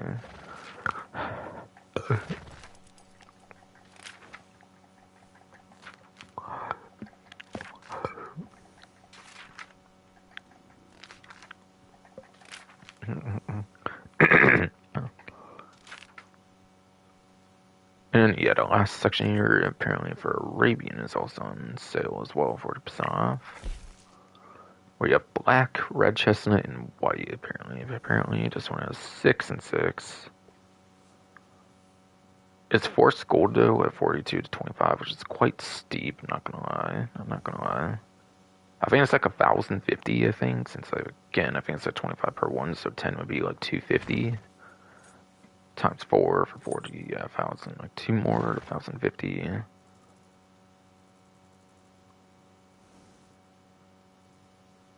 625, I think, on the 40%. Yeah, it's quite steep, and you only get to 6 and 6, not 7 7 even at the start, so it only goes to 9 9. Speed acceleration are equal in that though, and has elite handling as well, apparently, whatever that is, apparently, whatever that is. Actually, might be a very good racehorse with those stats, actually, quite frankly. Like, it could be very worth it, but yeah. After that, though, you have the red chestnut, apparently, which is like 4, and then 3 for the stamina, like health, whatever. And you do take a hit, obviously, on those stats, because you're not, like, paying a significant gold fee on that one.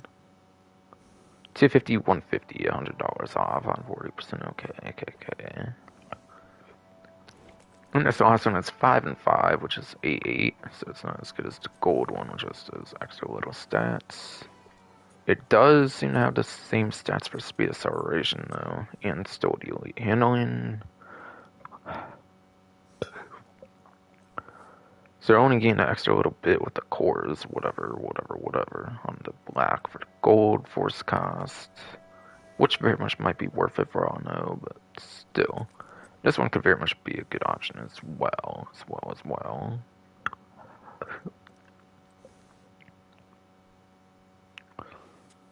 Yeah, $340 off, apparently, 40% off. Okay.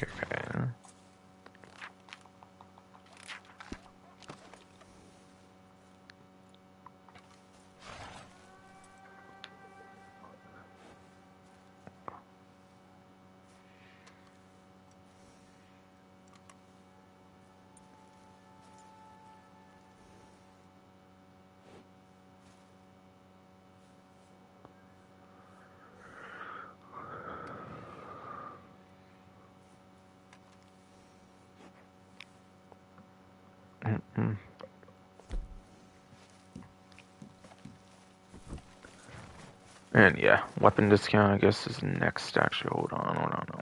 I was actually going to show him the worst way, but might as well just use the catalog for that, actually.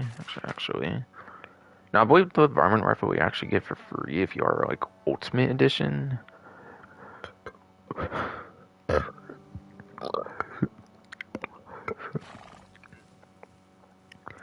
If you are, yes, Ultimate Edition, I believe it actually, like, gives you it for free, which is why I have, like, 0 for mine, but yeah. So I can't show what the sale price is, apparently, because I have the Ultimate Edition of the game. I believe it's the cause of that, but whatever price is half off for the varmint rifle. And the varmint rifle is the weapon you need for the sedation of animals, whatever, for the sedative rounds, so very good weapon to obtain for the utility it provides for the naturalist role, for sure.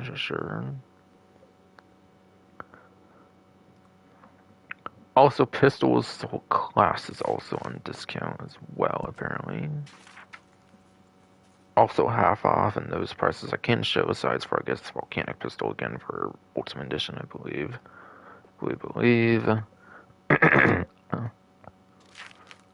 Yeah, Volcanic Pistol is probably the worst one, I'm guessing, easily, probably. But you have the semi-automatic pistol and the Mauser pistol. Besides for that, you only get those free pistols, okay. There is also the high power pistol, but it is actually single player exclusive. If that was in here, then that would be nice, but they've never added it for some reason. For the online in particular. In particular.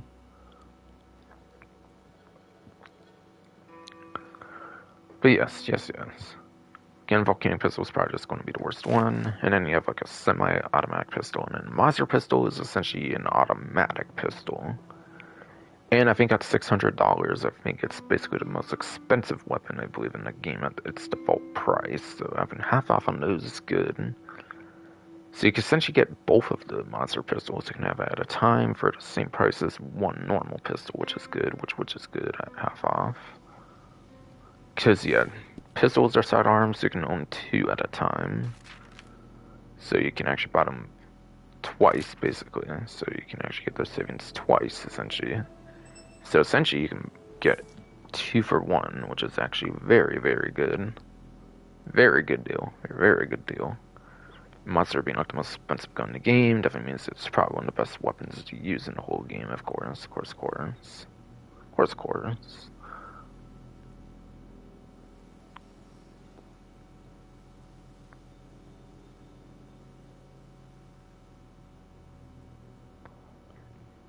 And then, last but not least, you have hats, coats, chaps, and gloves at 40% off, apparently, for those clothing categories. Apparently. And again, as a reminder, there's probably no weekly, like... Or, no. As a reminder, there's no community outfit for the monthly community outfit. Since those are usually a thing, I just want to clarify once more. That's apparently not the case.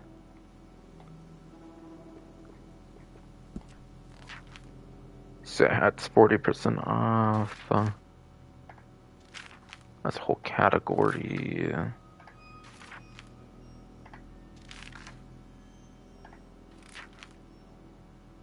And if it's like 1 gold, you can't really get like it to only nuggets apparently. So if it's just like 1 gold, it won't be on discount by the way.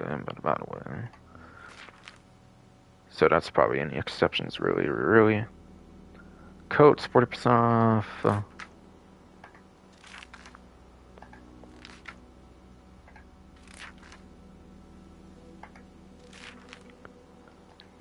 Not ponchos, apparently. Ours might be in accessories for the last 2. Looks like it's top 2 accessories here, the chaps. 40% off. And also gloves, 40% off.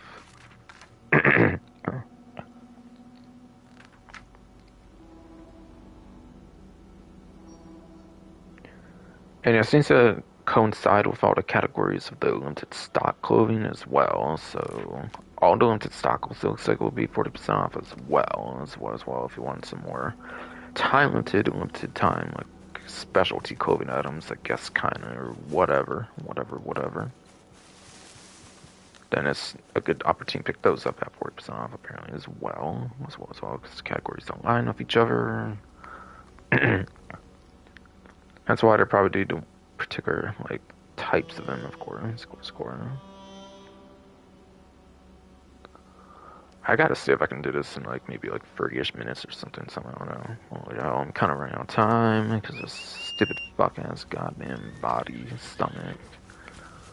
But no, this fuck ass body, throat, stomach hernia bullshit make me kind of run out of time. Damn it.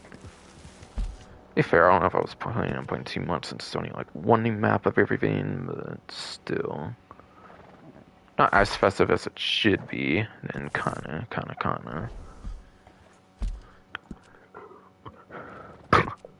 Man, I did want to go down to tall trees like I kinda do, but I can just do it off stream, and I've done it like every year, basically. Plus the Red Dead Redemption thing came out recently, so I can just do it in that game, I guess, where it's always snowy, I think. But yeah, here it's only snows and tall trees for very limited times, of course, since tall trees no longer like the north part of the map like it was in Redemption 1, obviously. I assume it's why they kind of removed that as a thing in this game for 2, where it's not snowing all the time in tall trees anymore. Anymore.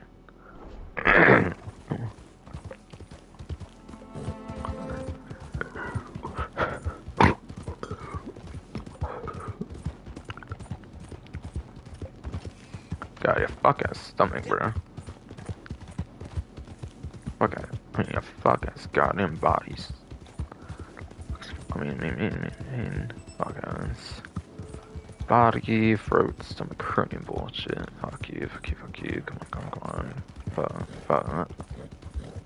Got a video to shoot like Saturday or something. So like, you better behave during that. That's for sure. That's for sure.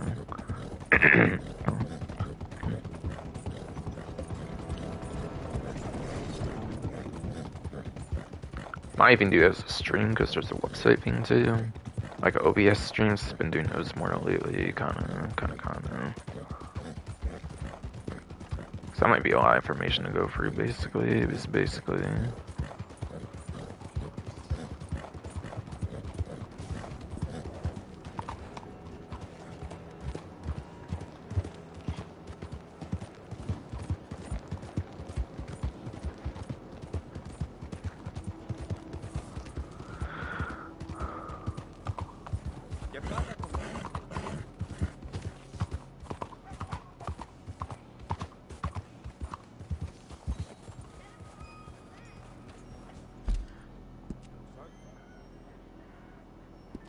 Yeah, why am I doing one too far? Like up there, whatever. The top part of the city, I guess.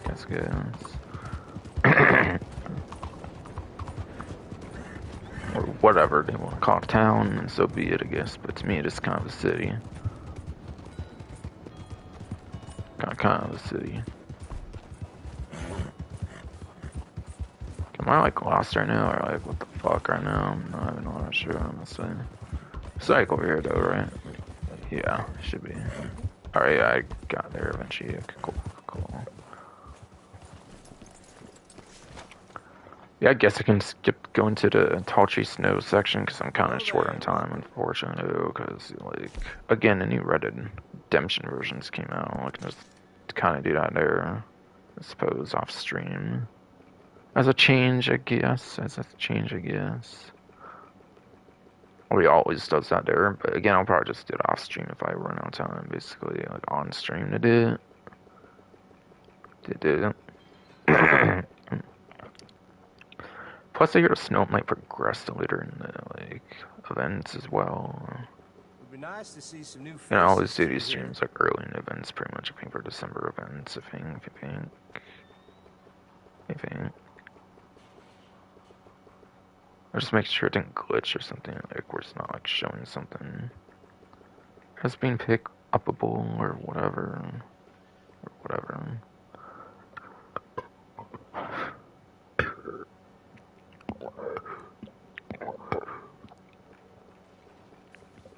I ain't got a lot going. I don't think so. Let me know if you like anything. Take care now. So sometimes when it glitches where it will have something, but it doesn't show like it with square, whatever.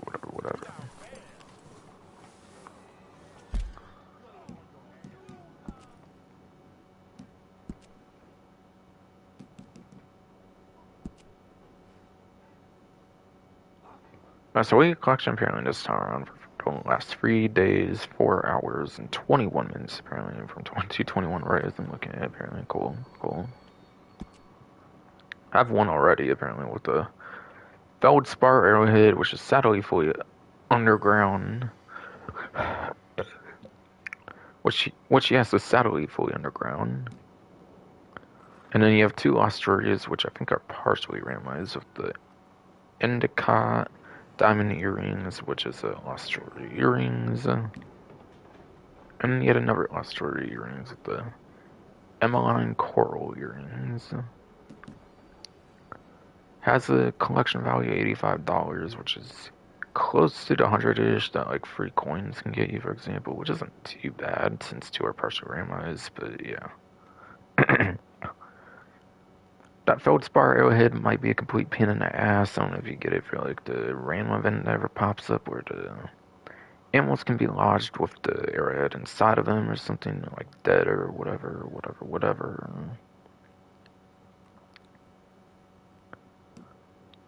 But at least 2 are lost jewelry and are should be somewhat easier to find, at least for the partially randomized to fully randomized. But yeah, this thing might be kind of a pain, but I do have the hardest one myself, so like, for me it would be kind of easy. And if you want to keep going for this, just go for like every arrowhead spot, and we'll see like straight run out arrowheads, and you might just have to wait another day, unfortunately. Because again, fully underground, even though it gives you locations for arrowheads, it won't be able to guarantee you what arrowhead you get, because I guess the game determines it as soon as you dig it up, rather than other ones where it's figured out like earlier on or something. Especially the above ground ones and the partial underground ones kind of work that way, kinda, or something. So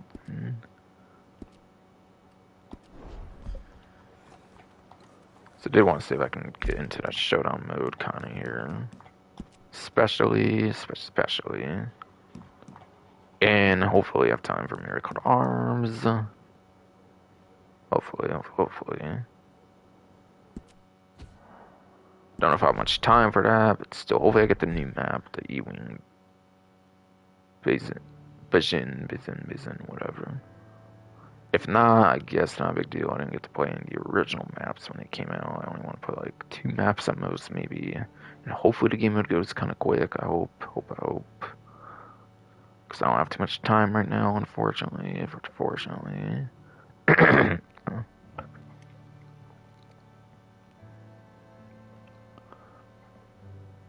Could at most maybe go for like 40 minutes, hopefully. Then I'm kind of really cutting it close to having to go or something. And again, 2 maps at most of this, and I want to maybe try to do a fair attempt at the Miracle Arms, at least for the new map. And technically, I was supposed to get 1 map done before, so like I do want to mostly just focus on that new map for this time, the E-Wing Basin with lack of time. But there's no guarantee you even get that map. I'm pretty sure it could be any of the older ones, so like I might just get kind of annoyed. Especially with the load times and stuff. So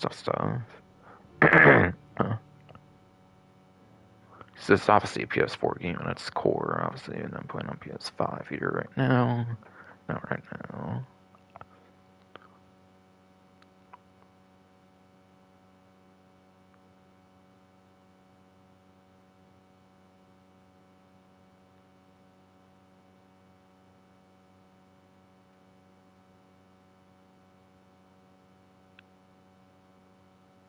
Okay, is this gonna work right now, or like, what the hell?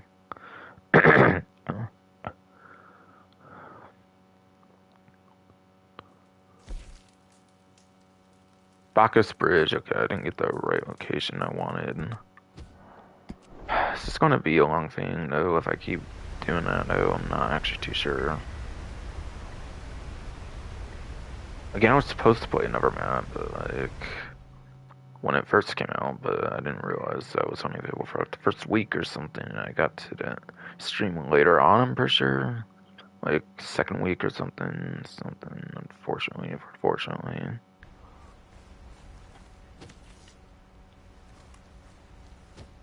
I remember Reno, okay. I wish you could choose a fucking map somehow, but yeah, they don't let you apparently. If only it was like GTA Online where it wasn't all like super consolidated like this or something, that would be nice. Actually would be nice, but for some reason they simplified things or something like this. Part of why this game probably failed in a way, kinda. To where they don't do content updates for this while GTA Online's all prospering and everything. It just doesn't have a crater or anything much, really. Fucking hell, watered down crater, like showdown, like adversary mode rip-off kind of stuff here. Kinda. And obviously, it's only Rockstar's own fault for that. Surely. And they would have no excuse for that, of course, on a nitrogen version. They would obviously have no excuse for that on a nitrogen version, especially, surely. If that even ever does come out, since Redemption 1 got it. It's more likely it will get it, though, hopefully. I would assume that makes it more likely then. Like the rumors say, anyways.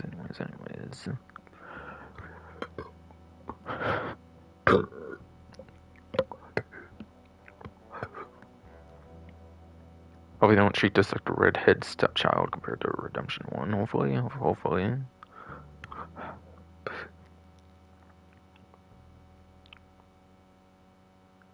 Can I get the right map, please, this time? Actually, because I don't have time to look around for maps all the time. Not all the time.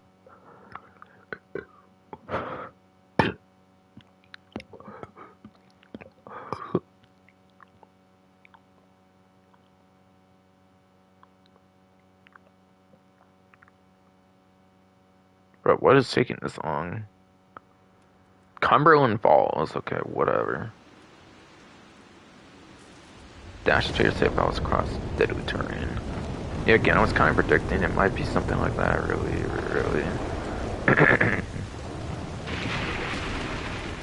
I think.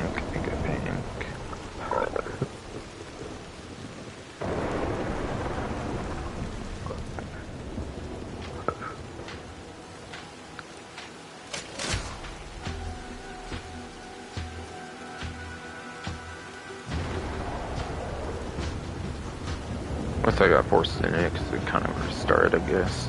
Didn't have the lobby screen like last time, so I'm kind of forced into it, of course.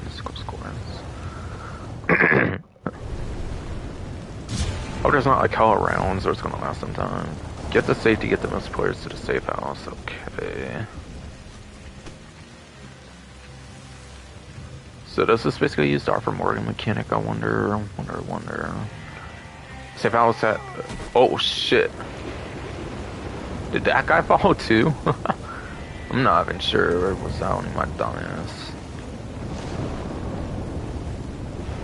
Highlighted area on your radar is the only route to the safe house. Like somebody else died or something. Some guy on orange team, okay. Killed that person, okay.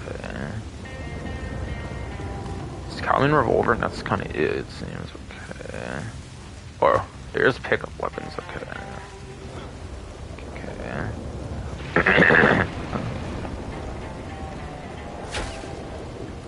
Was that a player attempting to shoot me? I'm not even sure. Sponsoring highlight route might just be, oh shit, okay. Somebody else seemed to have respawned on my team, so I might as well just do that then, it seems.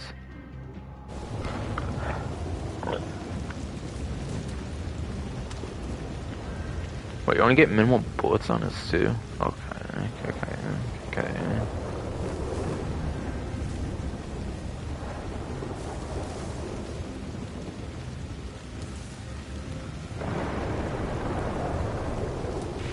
Team will not respond there, okay. Well, I hope I can just work towards it, if I even can, because I'm getting shot by a rolling block, motherfucker.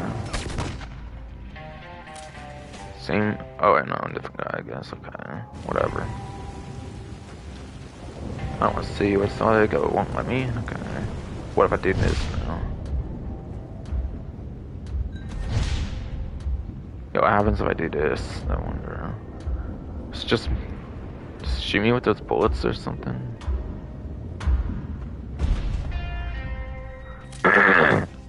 Wait, really? That's how that works? Wait, so you just dodge like rolling blocks or something on like another team? I'm so confused. It's actually pretty meh. I thought I was going to involve the mechanic of Arthur Morgan, like not going to go to like New Austin or something. That's kind of unfortunate. I thought better. Thought it would be better or something.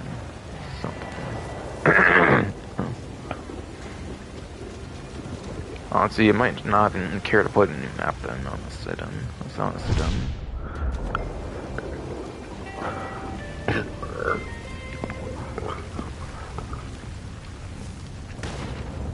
God, fuck that's body. Shitty fruit, stomach hurt me. Fuck you, come on, fuck. God, bro.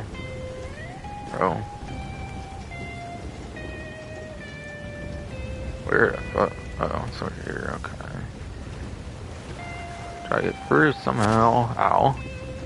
Ow. Wait, how the hell do I go? Fuck. Oh, because it's stupid stuff I'm on all the time.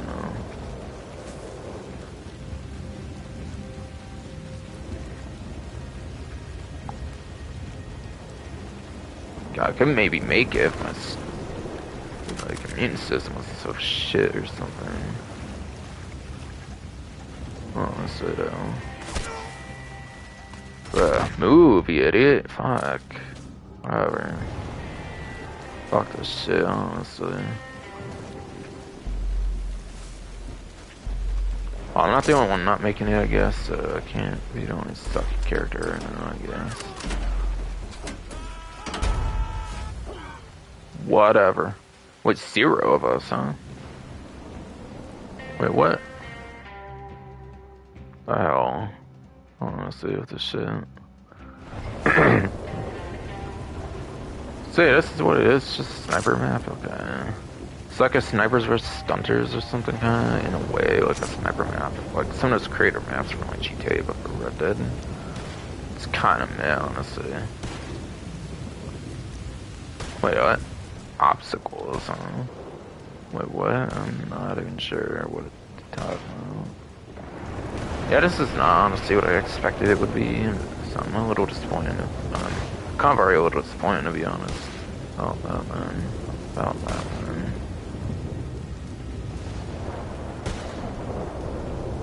Yeah, honestly, what the hell?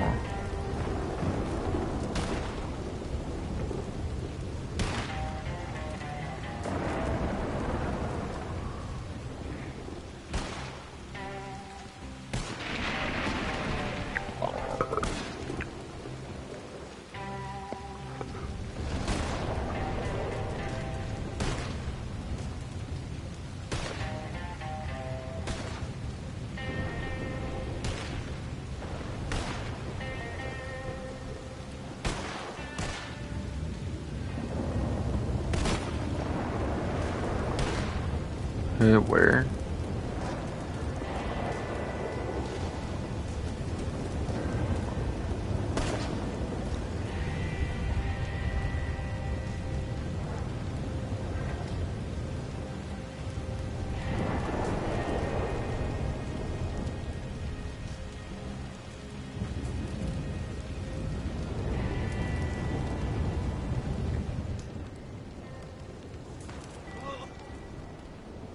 Wait, what?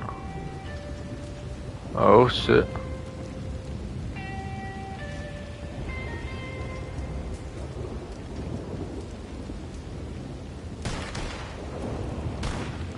Oh shit, somebody reached the safe house already. Where are we at? Trying to find it, man. This shit? I'm not sure. Kill him out of the safe house? Because I know that's me, and I thought somebody just said make it to the safe house before. I don't really know, honestly.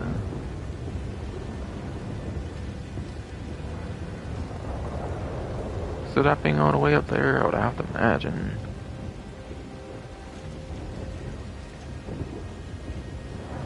I'm not really sure, honestly, though. Honestly, though.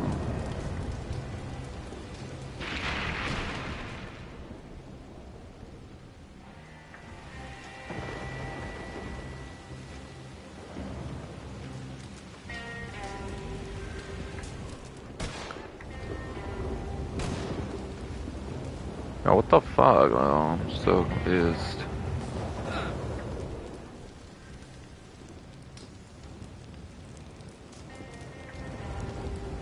Can't like notice anybody much myself now. Huh? Wait, so somebody died at the safe house and stuff? I'm so confused. What the fuck? Oh, it said somebody else reached the safe house and 2 people already did. I'm not even sure, man. The fuck, man? I'm not sure.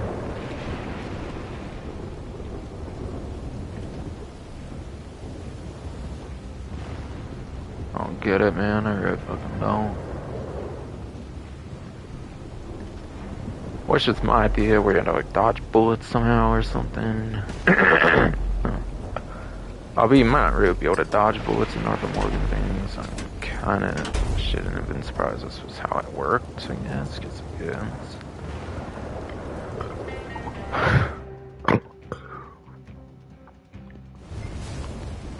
Alright, fucking dance. Your body sucks. Sucks that.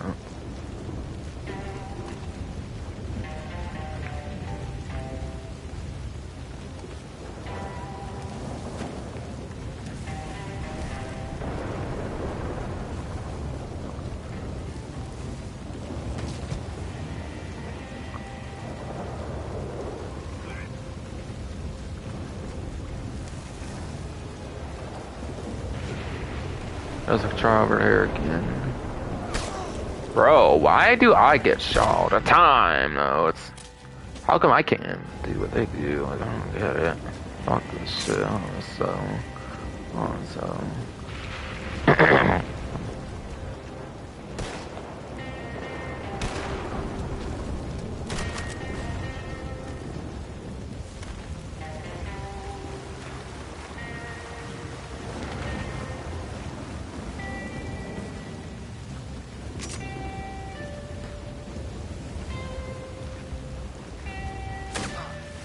How am I getting shot here? But shit, bro.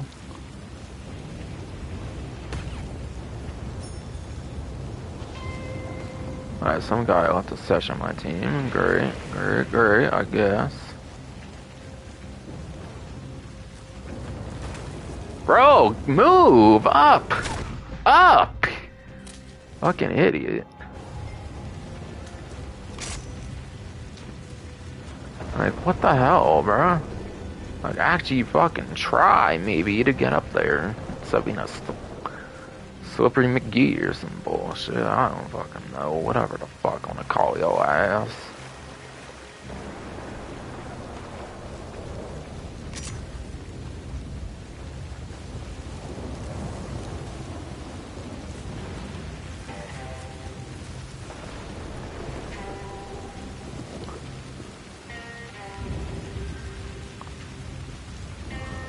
The fuck do I do? Which way? Did I do this way last time? I fucking ass forget in the slightest. Shine again here. Stupid character. Yeah, you should have done that right first time. Oh my god, of course somebody makes it before me. Oh shit, make it somehow. That would be great. That would be great. No! I was right there, motherfucker! What the hell? Fuck this. Fucking purposely wait for me, of course. Fucking asshole. Like, what the fuck, man? Fucking hate this shit, for real. God, yeah, I'll probably be the only one not to make it somehow.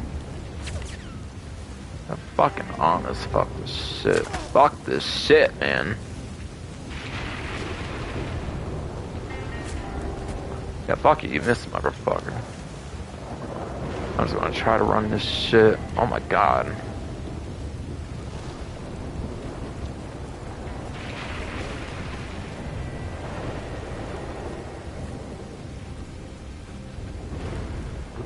My god. I don't even know where I'm going somehow with all this zigzagging. What the fuck?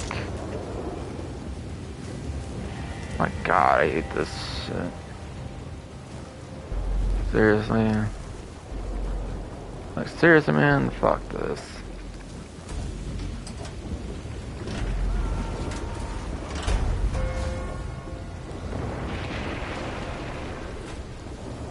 Whatever, man. I don't even fucking care. This is stupid.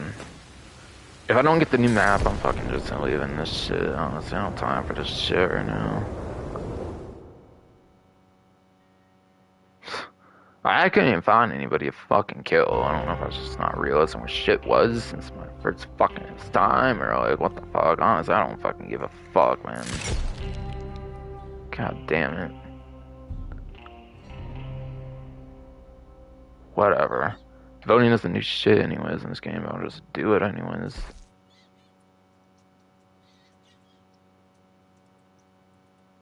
Whatever. Oh, it's purple people got no kills. What the fuck, man? Alright, so what map do I get here? Get the new map, or am I just gonna quit this shit, honestly? Seems like a wannabe, like, sniper, like, death run kind of thing, like GTA, but... I don't know. I don't know if I'm understanding it, or like, fucking not, man.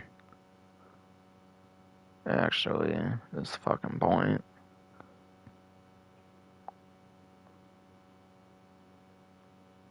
Like, bruh, of course I got shot last fucking moment, though. That was annoying. Like, what do you even do at the safe? I was still on a fight your way through still, or like, oh, so. Oh, I got the new map. Okay, because the game actually wants me to play, I guess. Apparently.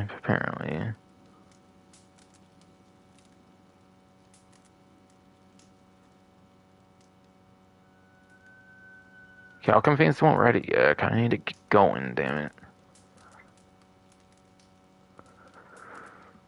Whatever, man. Fuck this. I can just quickly go through the map thing, I guess, and I'm ready and fuck my shit. Yeah, last one fucking went.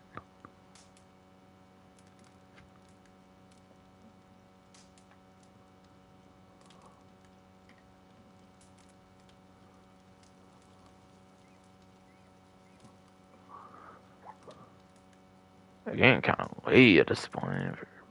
Staying here, damn it. Fucking did this shit. Finally, something else ready. Cause in Rockstar titles, nobody else ready till the end. Yeah, we haven't got anyone past 6 players, cause I don't know if that's Team Max or like what the fuck, honestly. Do you only get 3 people per team in this shit? Like, swearing. Simplified the lobbies, all kinds of shit, man.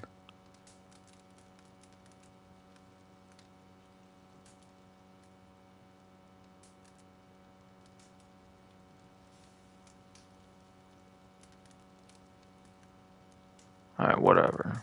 Whatever. See how this fucking goes, I guess, somehow. End up losing miserably again, I bet.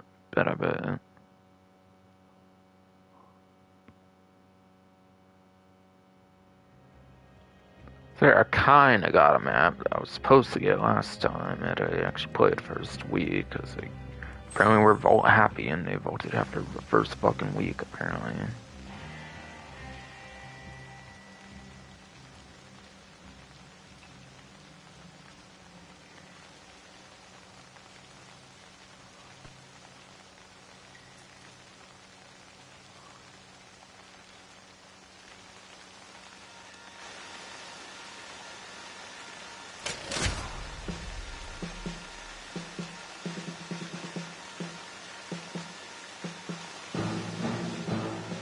This shirt got Sky there, what the fuck.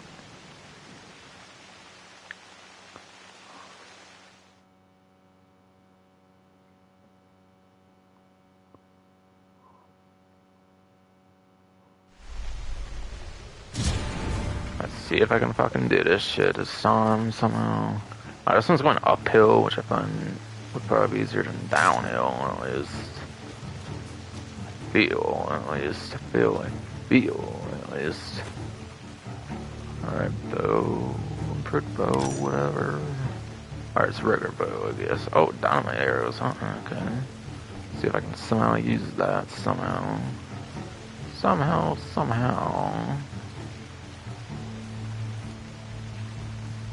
Zigzags, maybe, even though I don't find it to be the most helpful.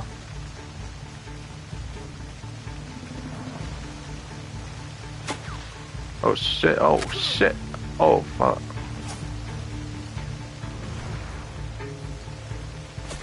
I'm not really sure where the fuck I'm going right now, honestly.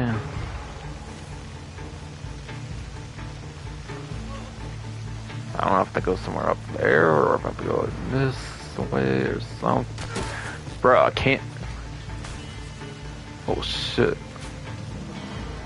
Live still, ain't no way. Ain't no way, man. Somehow I'm fucking ass alive.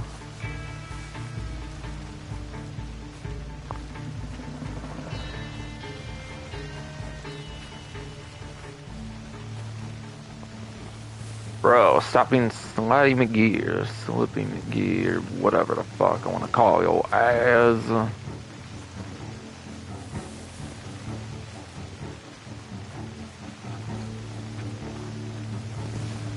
Alright, kinda made it. Kinda made it.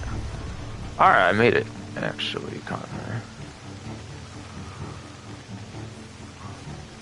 Not the first one to make it, but... Yeah, I don't know where their positionings or any of that shit is. I'm just gonna try hiding back here, fucking actually. Somehow I actually made it. I'm amazed I actually made it.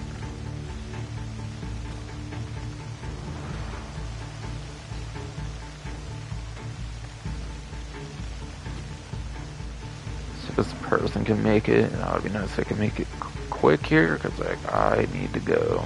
Kinda.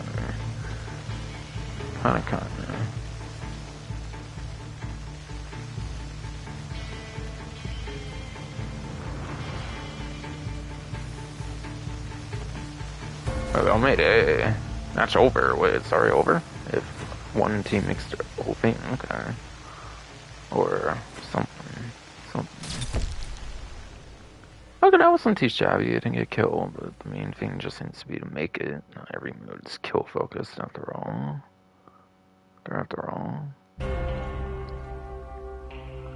Well, that was definitely a huge step up from last time. Wait, it was one person on the other team. I'm sorry, what? Is that why I had such easy time? What the fuck? What the fuck? I mean, whatever. I'll just take it anyways. Hell yeah. Hell yeah. No gold. I didn't get gold for how quick that one, bruh. No way, man. Well, hey, I'll take it though. What if it was because there just simply wasn't enough players on the other team? I don't even know. Hell yeah, I'm taking an easy win anyways.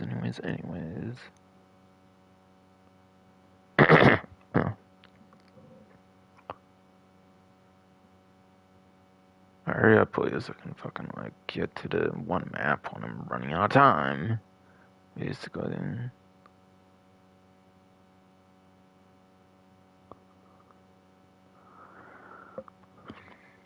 But I always kind of gotta do an old map as well, since I missed the first time this mode was even a thing. It's just because I played like a week late or something, I guess.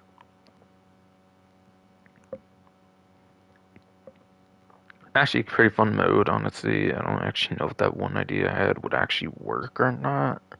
But, I mean, it's kind of like it in concept, because you have like other people trying to snipe you or something, so it kind of is similar, I guess.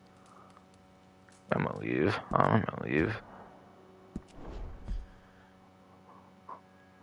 So I gotta do that map still for the Miracle Arms.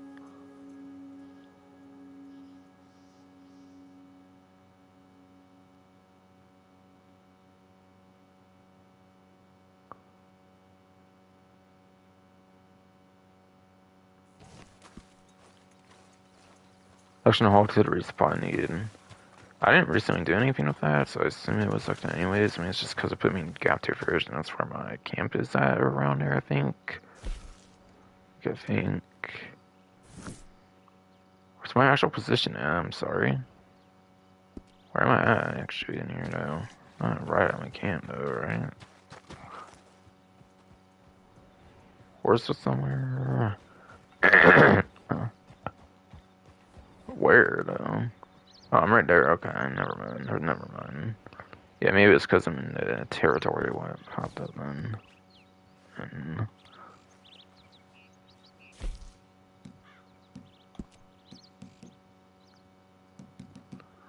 it looks like they vaulted Rick. Looks.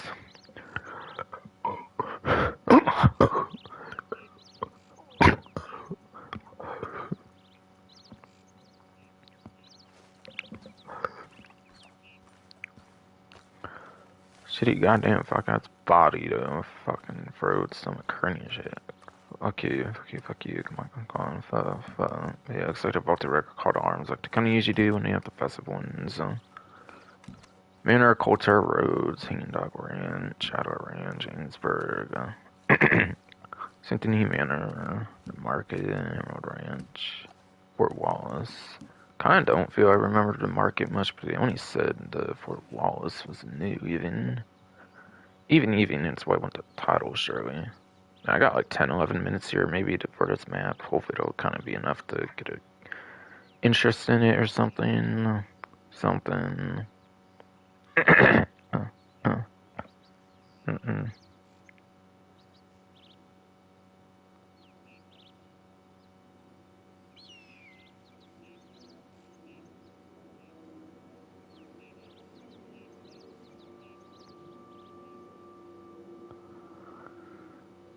Yeah, say 9 returning maps, yeah, so obviously it's apparent only a new one.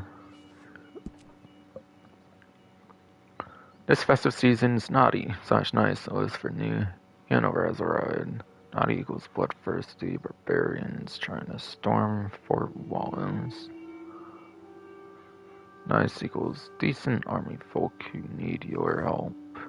Nuts may be cracked, but there's nothing toy about any of these soldiers. Even your friend Jay. Possibly just actual Lonnie, if I were to guess, or something. See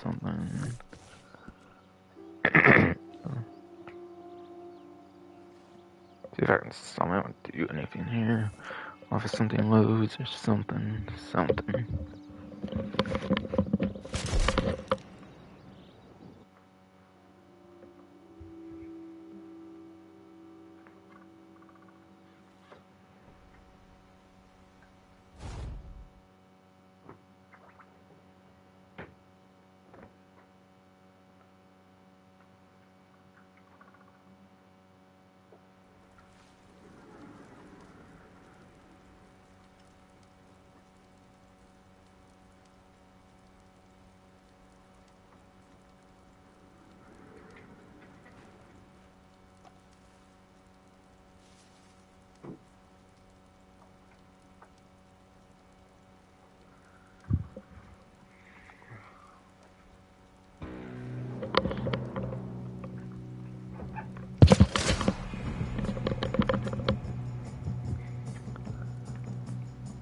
Whatever, I guess I'll try to let myself up to 15 minutes, I guess, somehow.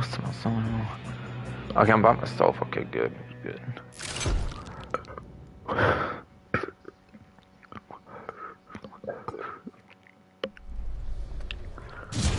But yes, I kind of need to be by myself here, honestly, so I can, like, just get through here. Okay, but yeah, Fort Wallace might be like a Fort Mercer map kind of before Festive Times, which actually could make it one of the better maps. I found Fort Mercer to be like the best one of the original maps, I feel, so like, I feel this one actually could be a very good map location, actually, I'm not gonna lie.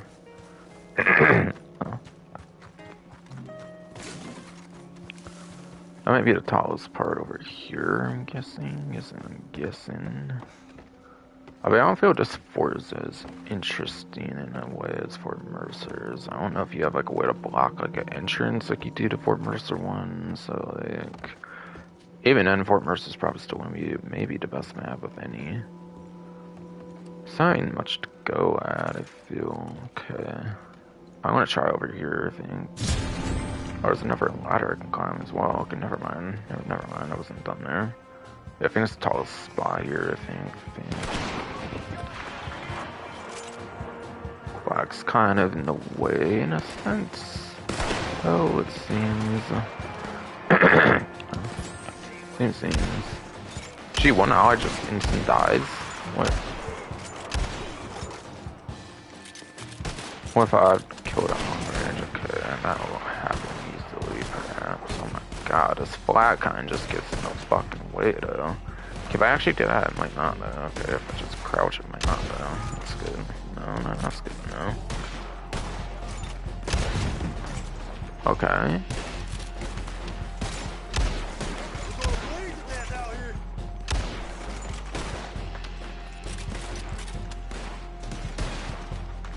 God, start at 6:14, and I'm trying to get going by like 6:30. Oh my god, can we shoot? Gonna have no time for this right now, god damn it. Honestly, these all probably just play the same. I could probably get a gauge from like a round or two anyways, but I just need to get off, I guess. do like to actually try the map though, but honestly, I do like this location. I think this location is really good. Honestly, this location already seems pretty good for some other maps, for sure, for Miracle Arms. And yeah, there's actually maybe kind of an entrance more than I thought, maybe, so maybe you could do something like the Fort Mercer map and make it like really easy to cheese or something.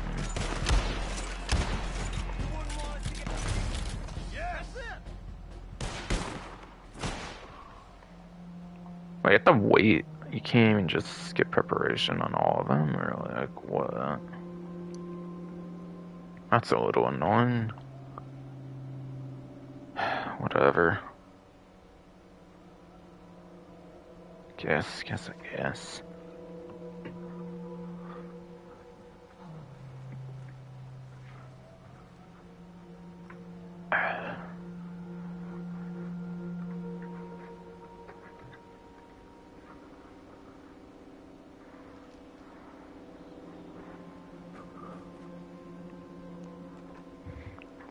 Whatever, I played 2 rounds, I guess, and that's fine, I guess, since I'm always playing multiple rounds, so. It sucks I didn't have time for this more than I thought. I didn't get to this till like 2 p.m. I thought I would get through quicker because there's only one map, kinda.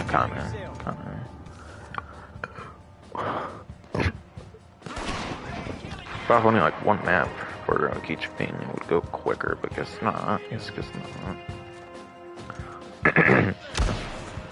Wait, that downlight is working on too? Like, bro, I'm not even trying to lock onto downlight already, bro.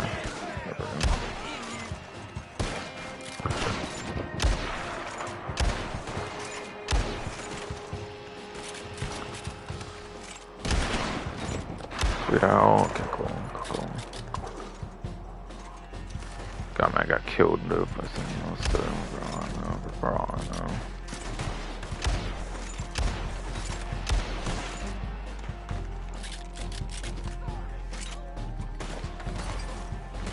I always sound like somebody like Guildmaster, man, always touching this game. And don't refuse to touch it when it's not like 60 frames or something. It's already better participation in like a big YouTuber. Anyways, it's known for Rockstar stuff. Oh, like I got killed with something else, I guess. Okay.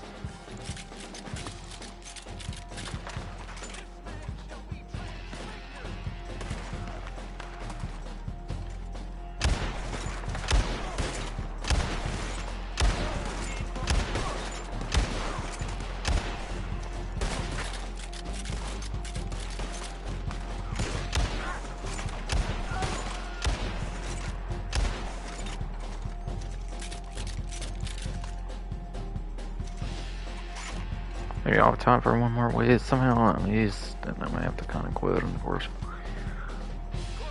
Hopefully I even do. Fucking actually.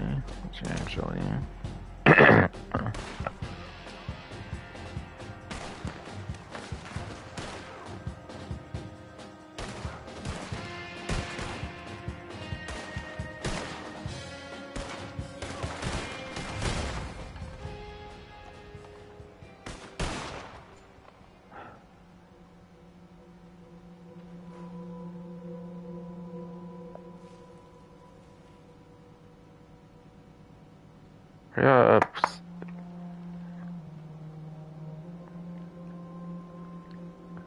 So no one have to wait these timers as well.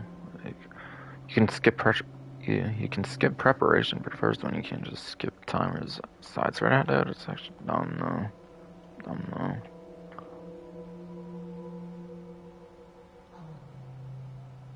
I'm sure it just puts out practically almost the same as all the other maps anyways.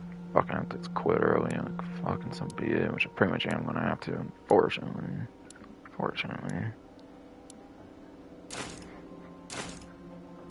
See, I didn't have the most time, unfortunately, for when I started shit.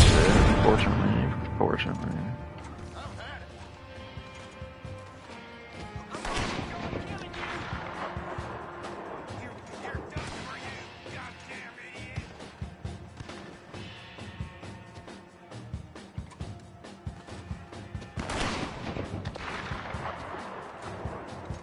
Happy to oblige you.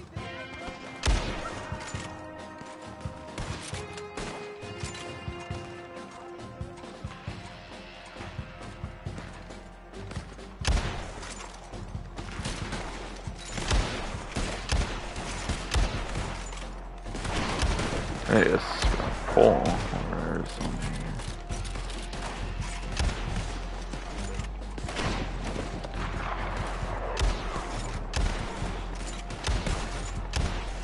I got him. Got somebody soon to kill as well. That's cool. That's cool. That's cool.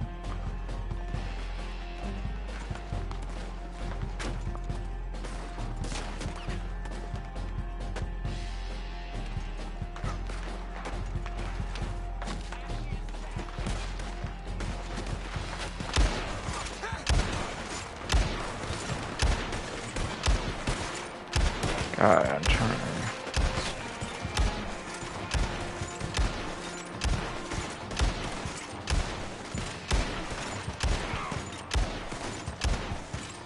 Whatever, I don't get it sometimes right now.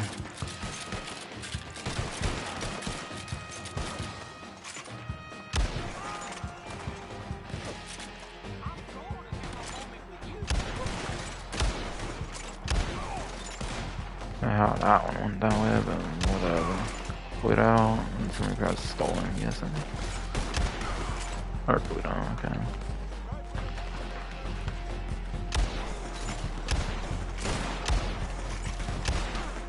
Or put on there, hey. Hey. Well, that thing's starting in the way again, or something else so confused, but if you crouch, it seems to not get in the way all that much, I find.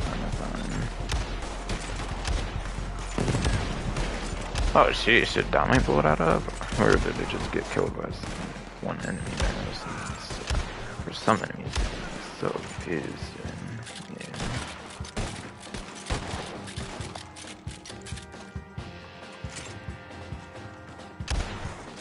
We don't.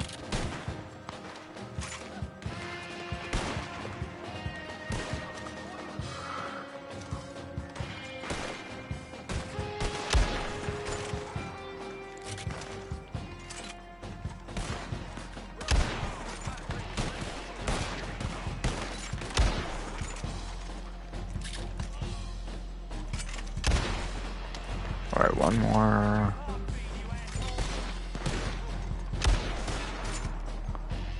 Okay.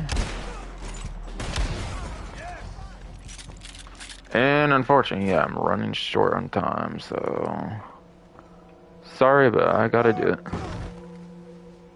How'd that not kill me? I'm surprised. Oh, shit.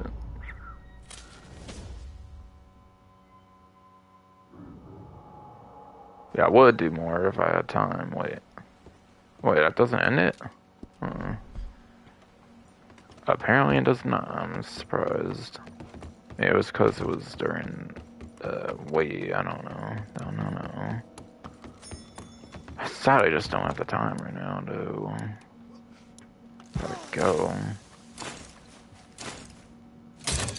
Might have to play, of course, like, outside of the stream, of course, since I didn't get a true gauge of how good I can do on this map like other ones. I'm just letting myself die here, because I just simply don't have the time, unfortunately. Of course. I blew up what I was about to maybe start doing myself, actually.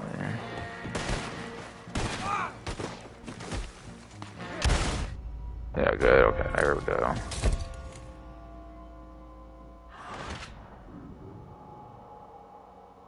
Abandon.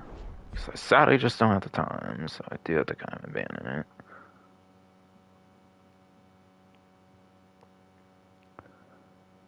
But again, at least I play this 30 FPS game, not like another GT YouTuber no, that just doesn't like want to touch the game anymore because it's not like 60 frames or something.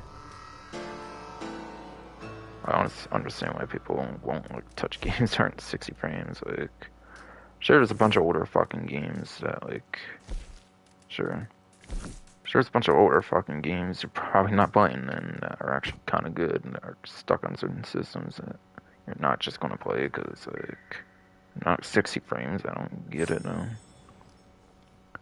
Frames isn't frames isn't the only thing that equals a good game. No, get people, man.